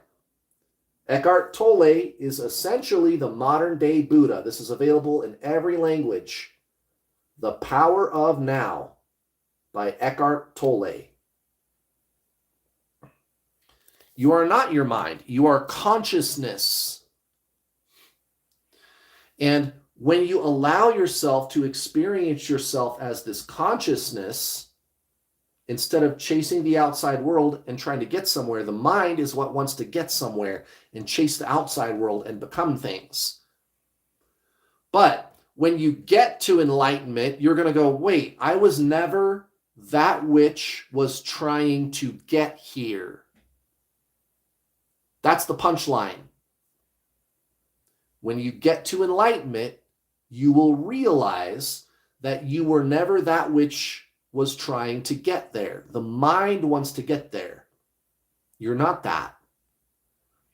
You guys, that is basic spiritualism 101. And maybe I'll talk about that a little bit more later. The difference between thought and consciousness, right? How you can tell. Lynch 9906, thank you for your super chat. She said, Can you explain more about meeting your other self, right, your twin flame, when you are already awake and doing a lot on the spiritual journey? Since 7, I have spiritually experienced. Yes. So I've had some interesting experiences too throughout my life. I've had encounters with ghosts. I had an out-of-body experience when I was 5 or 6. I was visited by angels when I was about that age too. And I've had a handful of like legit telepathic experiences too. So I've had some crazy cool shit happen from the age of 0 all the way up through the age of 39. But at the age of 39, it was like a nuclear bomb blast explosion of these types of experiences. And here's a little graph that I use to illustrate what I'm talking about. So if you look at all of these little bumps here, these all represent like from the age of 0 to 39, onesie, twosie, here's like one little thing here, just a couple of little things over the course of my life from the age of 0 to the age of 39. It's like I can count all of the spiritual experiences that I ever had on 2 hands. And I always was drawn to God, and I even had like a period in my early 20s where I meditated and I was interested in spirituality. I just felt drawn to that, Now, in my mid-20s, I got married. I went back into the matrix and I went unconscious. And my twin flame came in like a wrecking ball 15 years later to change that. But yes, up until about the age of 24, I had like an interest in spirituality and consciousness, but it was very mild. It was like this little graph here. It's kind of a mild experience. Now, right here on the graph, you see where it says breakup. What do you mean breakup? Yeah, the breakup with your twin flame, dude. The breakup with your twin flame. All of the sudden, there is a nuclear bomb explosion of these types of experiences. It's a hyperbolic curve that takes off. I mean, it's like every day. The numbers and Kundalini. I had never had Kundalini before in my whole life. And like psychic intuition daily. Psychic intuition in my heart. Information about future events which keep coming true. Out-of-body experiences. A sense of oneness with everything. Also, like my whole old life situation, it just completely fell apart. My relationship, my job, family, all of it fell the fuck apart and then reassembled itself over the course of about 12 months. And it was like by way of magic. It just like happened. And I'm having all of these weird paranormal and metaphysical experiences, like a dozen of them a day. It was explosive after the initial breakup with my twin flame. So yes, Lynch, 9906, great question. Yeah, you can have, and this is often true for a lot of people, you were already kind of drawn to spirituality, but after your twin flame, everything changes. Oh my God, it's explosive. It's awesome. Victor, you are in a spontaneous awakening currently. Well, I don't know. I guess go watch my 7 True Signs You Met Your Twin Flame video. Victor, I don't know. I don't know, man. I'd have to talk to you. The best thing you can do, Victor, is go watch that video. It's 3 hours. It's long. I did it that way on purpose because a lot of people, I'm telling you, you guys, a lot of people, like for example, I go, you have to have psychic abilities happening spontaneously. And they go, oh yeah, you bet. My spirit guides are talking to me on this side of my head. and my twin flame is talking to me on this side of my head, and that's not how that works. And I don't have to make this up. I don't have to make this up, guys. That's why I made that video so long. It's over 3 hours. There are scientists, paranormal researchers, and parapsychologists that are going to validate everything I said about how real psychic ability works, what Kundalini really is. And then there's a bunch of grifters and helpful handymen on the internet telling you, oh yeah, you bet, it's anything you want. It's, I'm having headaches. I'm having hot and cold flashes. Yeah, that proves that I'm having a spontaneous spiritual awakening. Well, no, it doesn't. So Victor, go watch that video, The 7 True Signs You Met Your Twin Flame, and watch the whole thing. Because when you get to the end, I'm also going to explain to you something called the detaching test. And if you're getting a shaky yes on the first 2.5 hours of that video, if you're getting like maybe a couple of things, but not really, and then no detaching test, I would tell you no. The fact that you guys were together for 2 years, that has never happened. That's never happened. I don't know who you are, my friend, but I'm thinking you're probably talking to some helpful handymen on the internet that are telling you what a narcissist that Kurt guy is at New World All-Star, and that if you believe it's your twin flame, it is. If you believe you're having an awakening, you are. And what I'm telling you is there are scientifically validated standards that I can go off of, and so can you. I don't believe you met your twin flame, sir. I'm not saying that to be mean. I'm just being honest. 2 years, you guys were together for 2 years. That's never happened. That's never happened. Ever. That's never happened. You could be getting maybe a couple of things happening, Victor. But then if you get to the end of my 7 True Twin Flame Signs video and you don't get the detaching test, it's not your twin, dude. And I'm not doing you any favors. I'm not doing you any favors, dude. If I tell you that it is your twin flame, if I really don't think that it is, because again, what if you detach from your twin flame, Victor, and they never come back? You're just going to spin your wheels for 10 years, dude. It's possible that you got out of an abusive situation and you're starting to wake up to some old bad habits, but having surges of energy move through your body, astral traveling, leaving your body, stuff like this, just go watch the signs video, 7 True Signs You Met Your Twin Flame. Go watch that video. You got to watch the whole thing. And I mean the whole thing. You got to watch every minute of it. You got to watch every minute of it. I don't get to decide how twin flames works. I don't. So whenever you see some narcissist on Facebook going, that Kurt guy, he just thinks he's right all the time. Fuck him. First of all, I don't care. Second of all, I don't think I'm right all the time. I think I have correct information. I think I can prove what I'm talking about. You guys, there's no such thing as magic. It doesn't work different for everybody. The sun rises and sets for the same reason for everybody, guys. For everybody. This works the same for everybody. It works the same for everybody. So Victor, I don't know what to tell you, dude. Go watch my 7 True Signs video. Watch the whole thing. I mean it. Watch every minute. And if you don't get the detaching test, it's not your twin flame, and you're never going to be with this person.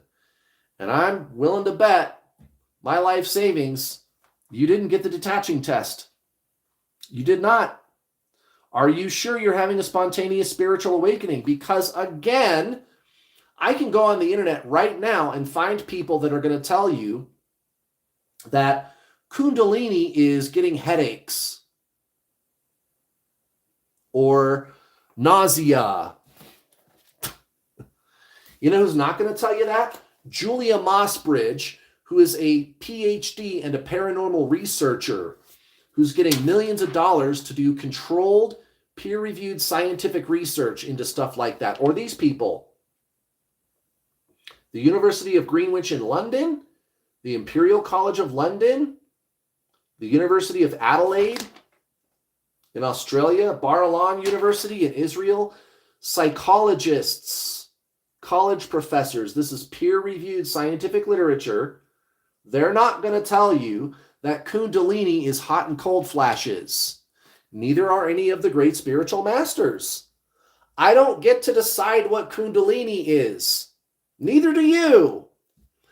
Same thing with like twin flame. This is why like some people online, it's like when it gets to this point in the conversation, they're going to start playing a game of semantics with me. And they're going to go, well, I think Kundalini is that. Okay, fine. You can keep the word Kundalini. You keep it. I'm going to call it sausages from here on out. I experienced sausages. Right? So the little hipsters and the new agers on the internet, anybody can say anything they want to say on the internet, guys, that are going to tell you that getting headaches and hot and cold flashes is Kundalini. Fine. If you want to keep the word Kundalini, fine, keep it. I'm talking about the thing. I'm talking about the phenomenon, not the word. What is this? What is this object I am holding? Well, you guys would call it a pencil, and so would I. But we could call it something different. We could call it a sticky note instead of calling it a pencil. But that's not going to change the nature of what this object is. So I'm not going to argue with people about what the definition of the word Kundalini is, especially when there's already hundreds, if not thousands, of PhDs, scientists, college professors, I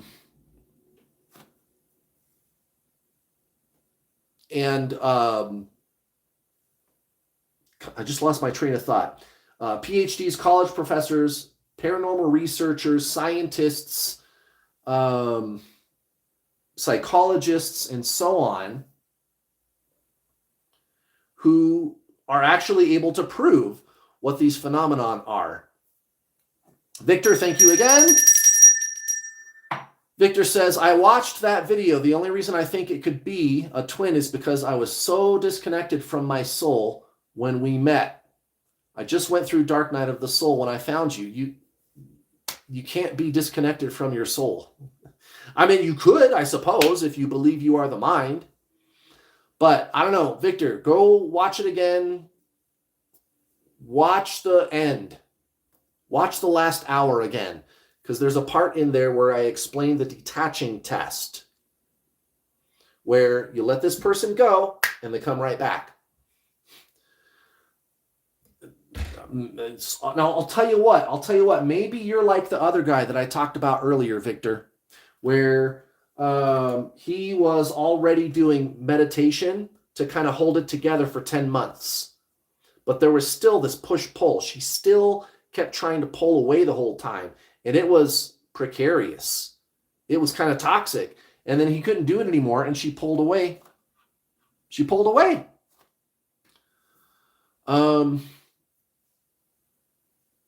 So yeah, and I'm not saying any of this to be mean. I'm not doing you any favors if I make stuff up about this. So I don't know, Victor, maybe if I talked to you, I would find out that you weren't really together for 2 years. You guys were running and chasing for 2 years, and it was toxic. And there were long periods of no contact during that 2 years' time. Then I would tell you, yeah, you weren't together for 2 years. You were running and chasing for 2 years, you know. And then there's all the other stuff in my 7 True Signs video. But I don't know, dude. I'm just being honest, man. I'm just being honest, bro. All right, let's move on. Next question.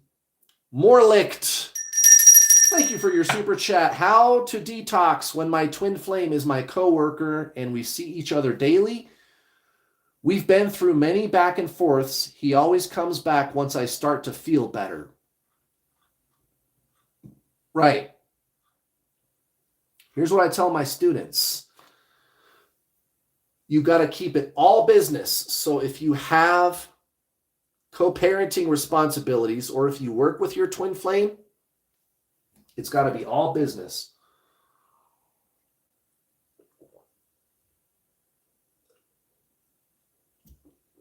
So, in other words, if you need to talk to your twin flame at work, you need to have a real reason for doing it. Don't just make stuff up, right? Don't just make stuff up so that you have an excuse to go talk to them. If they work in another department, then you don't have any reason to talk to them, so just stop talking to them.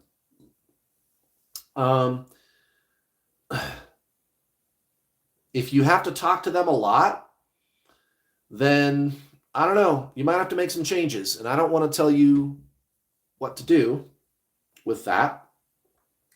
I've had some students who they get so sick and tired of going around in circles with their twin flame because they work together and they have to see their twin flame every day and talk to them every day to perform their job tasks. They get so fucking tired of feeling like shit that they go find another job. I've had people do that. I'm not telling you to do that, but I have had people do that because it's, too much. They're sick of it. Co-parenting responsibilities, it's going to kind of be similar where, let's say you guys have, you maybe have the kid most of the time and your twin flame gets to see the kid twice a week. All right. So it's Tuesday. It's their turn to have the kid. You take the kid to them and you go, here's your kid. Here's the bag with the diapers and the socks and the shoes and all the things. They got fresh underwear and diapers or whatever in the bag, ready to go. Here's your kid. Here's the bag. See you later. I got to go. Bye. Now, even if your twin flame wants to talk, this is during the detox, by the way, if you're doing a detox, even if your twin flame wants to talk, you just make up some kind of an excuse and you go, oh, I got to go meet my mom and I'm already 10 minutes late. I got to go.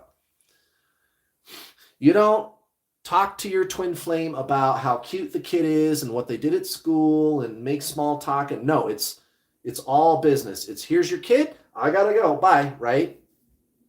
You got to do it like that. That's the only thing that you can do 3D logistic wise.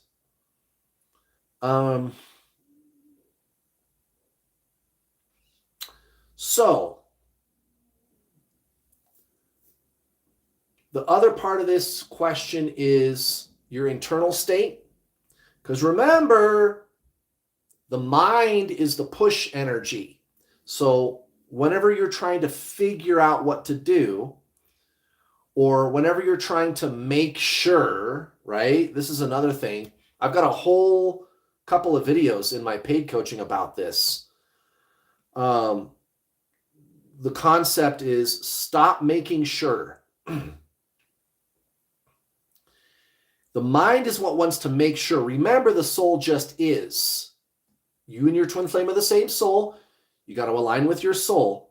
The soul doesn't make sure. The soul isn't worried about making mistakes.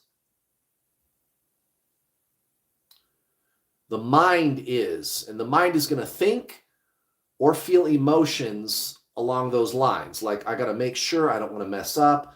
Right. So the other thing that can be going on if you work with your twin flame or if you have co-parenting responsibilities is like if you feel an emotion when you see them, that's fine. You're going to feel emotions. So after you leave, just let the emotion fizzle out. What I usually tell people is don't take a nosedive into the emotion and don't resist the emotion. Just kind of take your hands off of it and let it fizzle out. Having an emotion is not a failure. You're supposed to have emotions, right? Yes, if you want your twin flame to stay, you will not have emotions. That's correct. Yes. And if you go through this process, you detox, you make some lifestyle changes to align with your soul and to be more zen, you will naturally and organically over time, you will be unable to feel emotions. What you will feel is peaceful.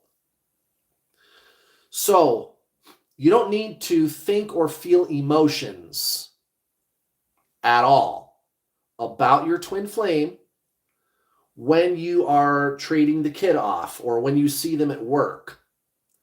If you do, that's okay. Don't resist them. Don't bypass. You don't want to do that either. Just allow the emotion to fizzle out and don't worry about the fact that you had an emotion. You don't need to make sure.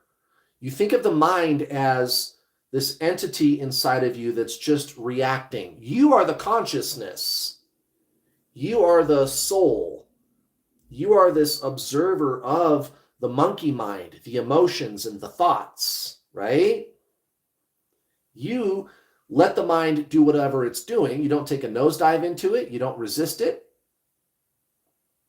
Don't resist anything that is, right? And just let it fizzle out over time. You'll notice, like when you're trying to talk to your twin flame, like if you have to have an interaction with them, the mind is going to feel this sense of like walking on eggshells. Like, I got to make this fast so that I can get the hell out of here because I'm supposed to do my detox. You don't need to do that. You don't need to have that thought or emotion. Just take the kid to your twin flame or do your job with your twin flame and do it properly. If it takes 5 minutes, 10 minutes, then so be it. Do the thing and then tactfully you leave and you're done, right? That's all. That's all that you need to do with your twin flame. Co-parenting, you work together. Okay. Natasha, thank you for your super chat. I think you're amazing. Petrova Doppelganger. Thank you for the super chat. How to stop obsessive thoughts in long distance. Do the detox. Do the detox. Stop talking to them. Stop talking about them.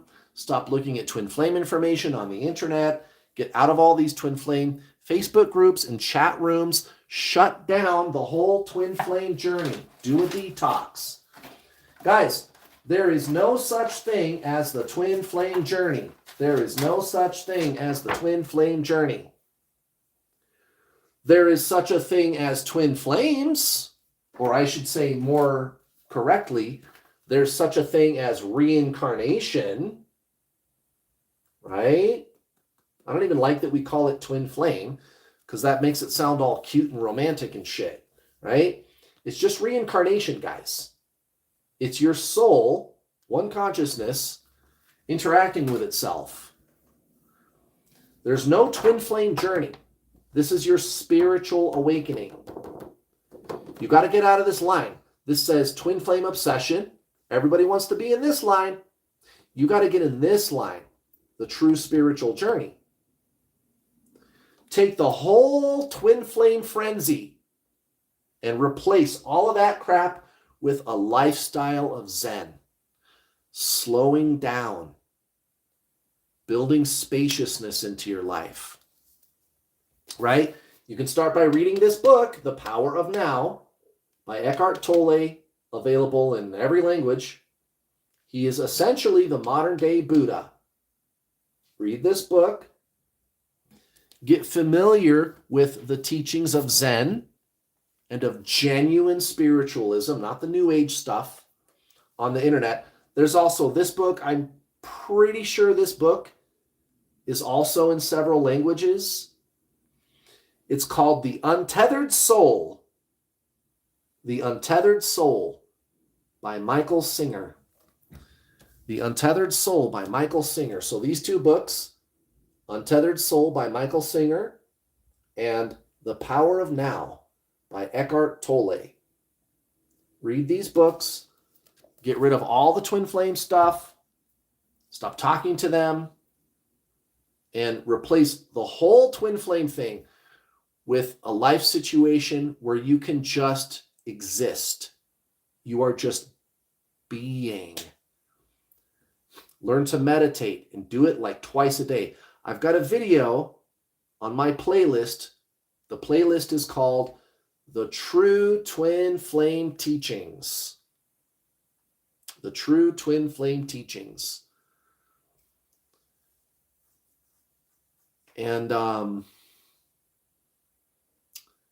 video is called How to Meditate. Go find that video. It's a real simple, like beginners, how to meditate. Build spaciousness into your life, slowing down so that you can experience yourself as consciousness. That's the soul. It's this deeper divine essence of self. And it's only consciousness. It's only aware. It is not thinking or feeling emotions at all. So you're doing that. You're reading those 2 books. You're not chasing your twin flame. You're not watching twin flame information. You're getting rid of the whole twin flame thing, and you're replacing it with genuine spiritualism. Eventually, you're going to get really good at noticing that you are something that is observing the thinker. Remember, your body, mind, soul, right? What's the soul? Consciousness. It's not thinking. It's just awareness, and that's all. That's who you really are. If you think about a newborn baby, 1 day old, newborn baby, is the baby thinking about who it is? No, it isn't thinking about anything. It's only aware. And so by making these lifestyle changes, Petrova doppelganger, you are allowing yourself to experience yourself as this consciousness. And the mind becomes a phantom to you, the thinking and the emotions, and they slow down. And you're left feeling very peaceful, actually. It's great.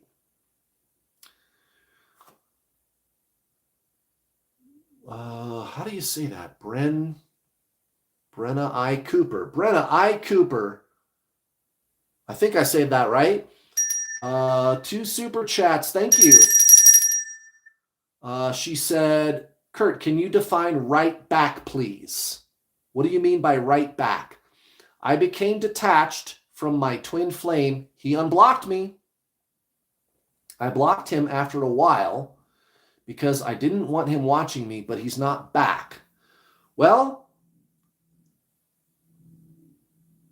I mean, I don't have control over what you're doing or what anybody is doing. It took me all of 6 months to get my twin flame to stop rejecting me. I've seen it take a lot longer for some other people, but I'll tell you what, 100% of the people where it takes a long time for them to get their twin flame to come back, it's because they are making their twin flame the goal. And it's not actually you. It's not really you who is making them the goal. It's the mind. The mind wants there to be an outcome. This is one of the first things that I talk about in my paid coaching, the twin flame paradox, which is, yeah, this is a coaching about how to get your twin flame to come back. Sure. Okay, Kurt, how do I get my twin flame to come back? You got to stop getting your twin flame to come back. You can't be doing anything to get your twin flame to come back at all. It's a paradox. The more that you focus on this person, the more that you're going to push them away, right? You can't be doing anything to get your twin flame to come back. And by the way, again, it's not even you who is trying to get them to come back. So Brenna I. Cooper, I'm guessing that what happened is He unblocked you, so you detached, he unblocked you. That's pretty good evidence, by the way, that he might actually be your twin flame. But then, I don't know, maybe when he unblocked you, you had some kind of an expectation about how it was supposed to go. And so right away, that expectation, you're focusing on him. I got to get him to do right. He finally is talking to me now. I don't want to mess this up, whatever. You're focusing on him. You're making him the goal. He runs off again, right? He didn't come back all the way, right? He was rejecting you still, or still being kind of cold and distant. Brene. Okay, your name is Brene. Oh, that's a cool name. I just saw that. Your name is Brene. I like that. That's a cool name, man. But yeah, it's got to be that, dude. It's got to be that your mind is still in control. And that's a lot of people, they have this same problem. Like you'll get the back and forth with your twin flame, and it never seems to stop. It never seems to stop. That's why. You might detach to some degree, but then the second they come back, your mind starts going again. The emotions start going again. And I got to make sure I'm doing this right. And I don't want to mess this up, right? Like we kind of talked about that earlier, right? You don't want to be doing that either. So that's all it could be. That's all it could be. Great question. Victor, thank you again for another super chat.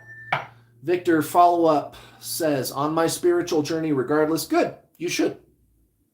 I highly recommend, no matter what the situation is, right?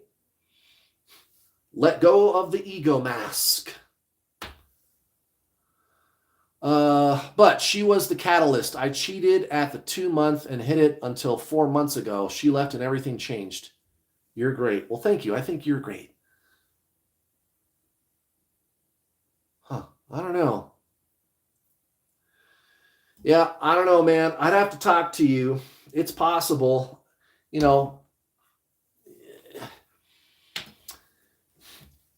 In theory, you could have a spontaneous spiritual awakening, Victor, triggered by just about anything. Just about anything. It could be a near-death experience, the death of a loved one, a bad breakup, a twin flame. Notice how I made those two different categories, right?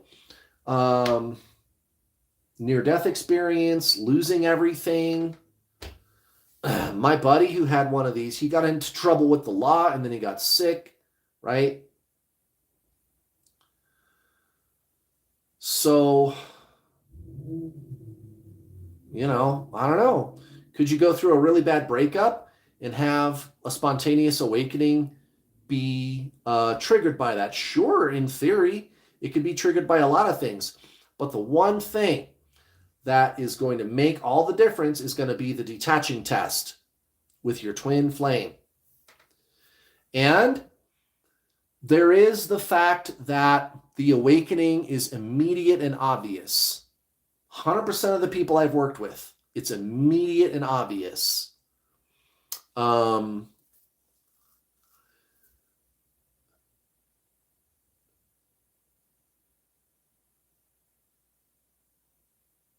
It's like a 1 to 2 month bubble phase. They pull away, and then immediately you crash. And when you come out of it, you have all of the weird metaphysical and paranormal stuff. Victor, thank you. I actually just shut off one-on-one access, at least for now. I need a break. I was doing twin flame tests. The best thing for you to do, again, maybe go watch that video again. Watch the end where I explain the detaching test. So like it's somewhere in the last hour of that video. Try that. Try the detaching test.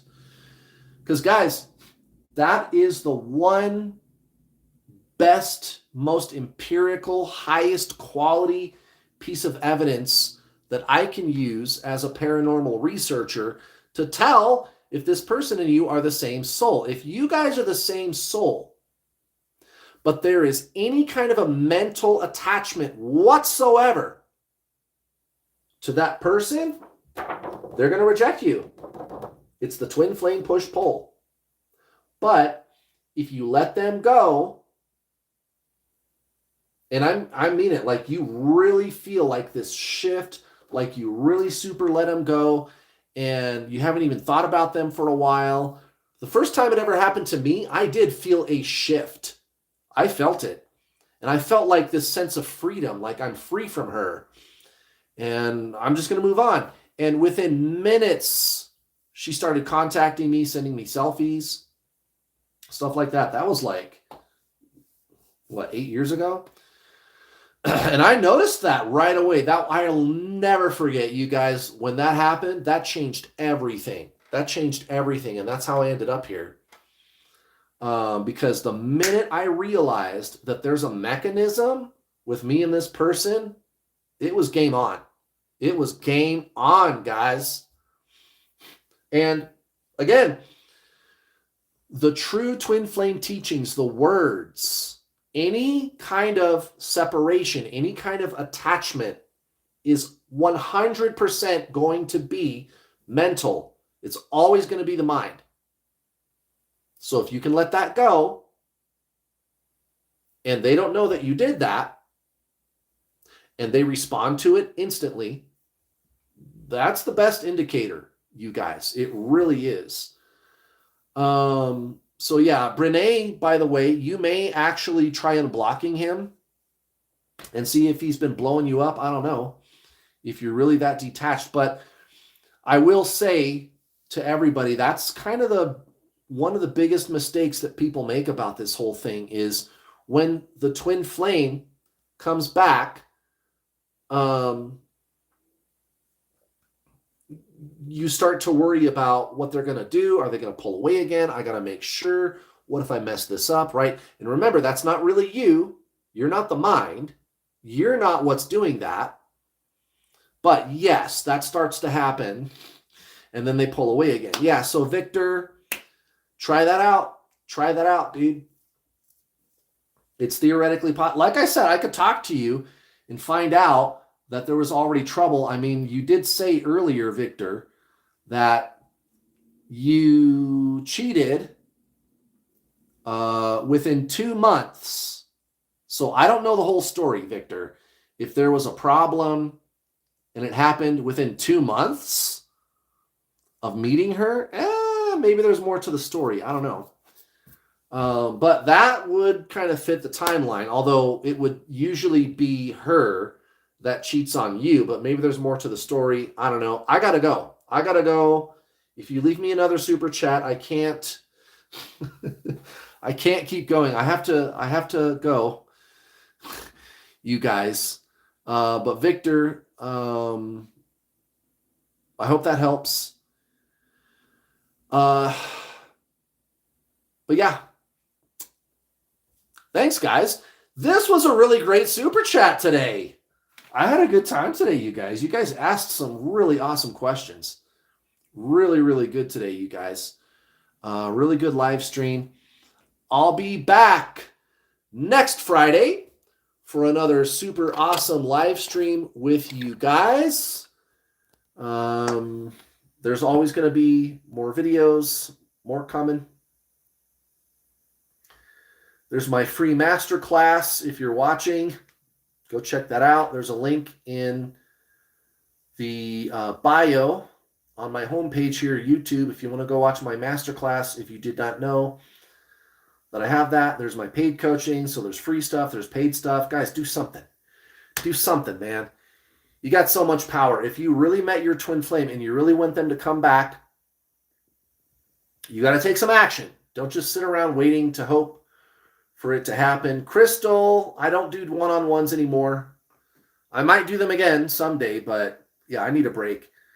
Talking to me individually is not going to help you. By the way, I was charging $200 for one-on-ones, and I apologize. I wish I could charge less for the one-on-ones, but if I charge less, you'll never get to talk to me. If I charge like $100 or something, you'll be waiting like a year. It's April 24th, and I booked into the end of May right now, right? And I charge $200, so that's what that is. The best, most economical thing for you to do, guys, sign up for my paid coaching. I have payment plans. If you pay in full, you get $50 off. If you pay in full, yeah, Brene, I know. There's people that charge a lot more than I do. My psychologist charges $300 an hour. I haven't talked to him for a long time, but I used to talk to a psychologist, you know. So I know there's people that charge more, but yeah, you can start for like 41 US dollars, guys. I've got payment plans. It's not a subscription. It's a payment plan. So you make 12 payments and then you're done. And you keep it. You keep the video coaching. It's really comprehensive. It's over 60 hours long. 60 hours. And then we send you more stuff after 6 months. And then you get to talk to me. There's my coaches on the group coaching calls for you to talk to. They're going to give you the same advice I'm going to give you. You can reach me on the private Facebook group. I comb through there every day and I touch every post. I answer every single question. You're not going to have a lot of questions, though. After you watch the videos, it's long, guys. 60 hours. Yeah, everything's in there. And it's actionable. Step 1, step 2, step 3, right? So you're better off signing up for the coaching. I mean, even if you could still buy a one-on-one, it's $200. And then the coaching is, was it $450, I think? So it's a little bit more money for the coaching, but you get like way more because a one-on-one is 50 minutes and then the video coaching is 60 hours. And it's every question that you can think of. Everything is in there. So yeah, don't waste your money on a one-on-one, guys. Anyway, I don't know why people keep signing up for those. I had a lot of twin flame tests. I was doing those where I would give people a test. But yeah, just get the coaching, guys. That's the best way to go. All right, you guys. Mwah! I love you. I'll be back next Friday. I hope you have a great weekend. Bye. Later. Love ya.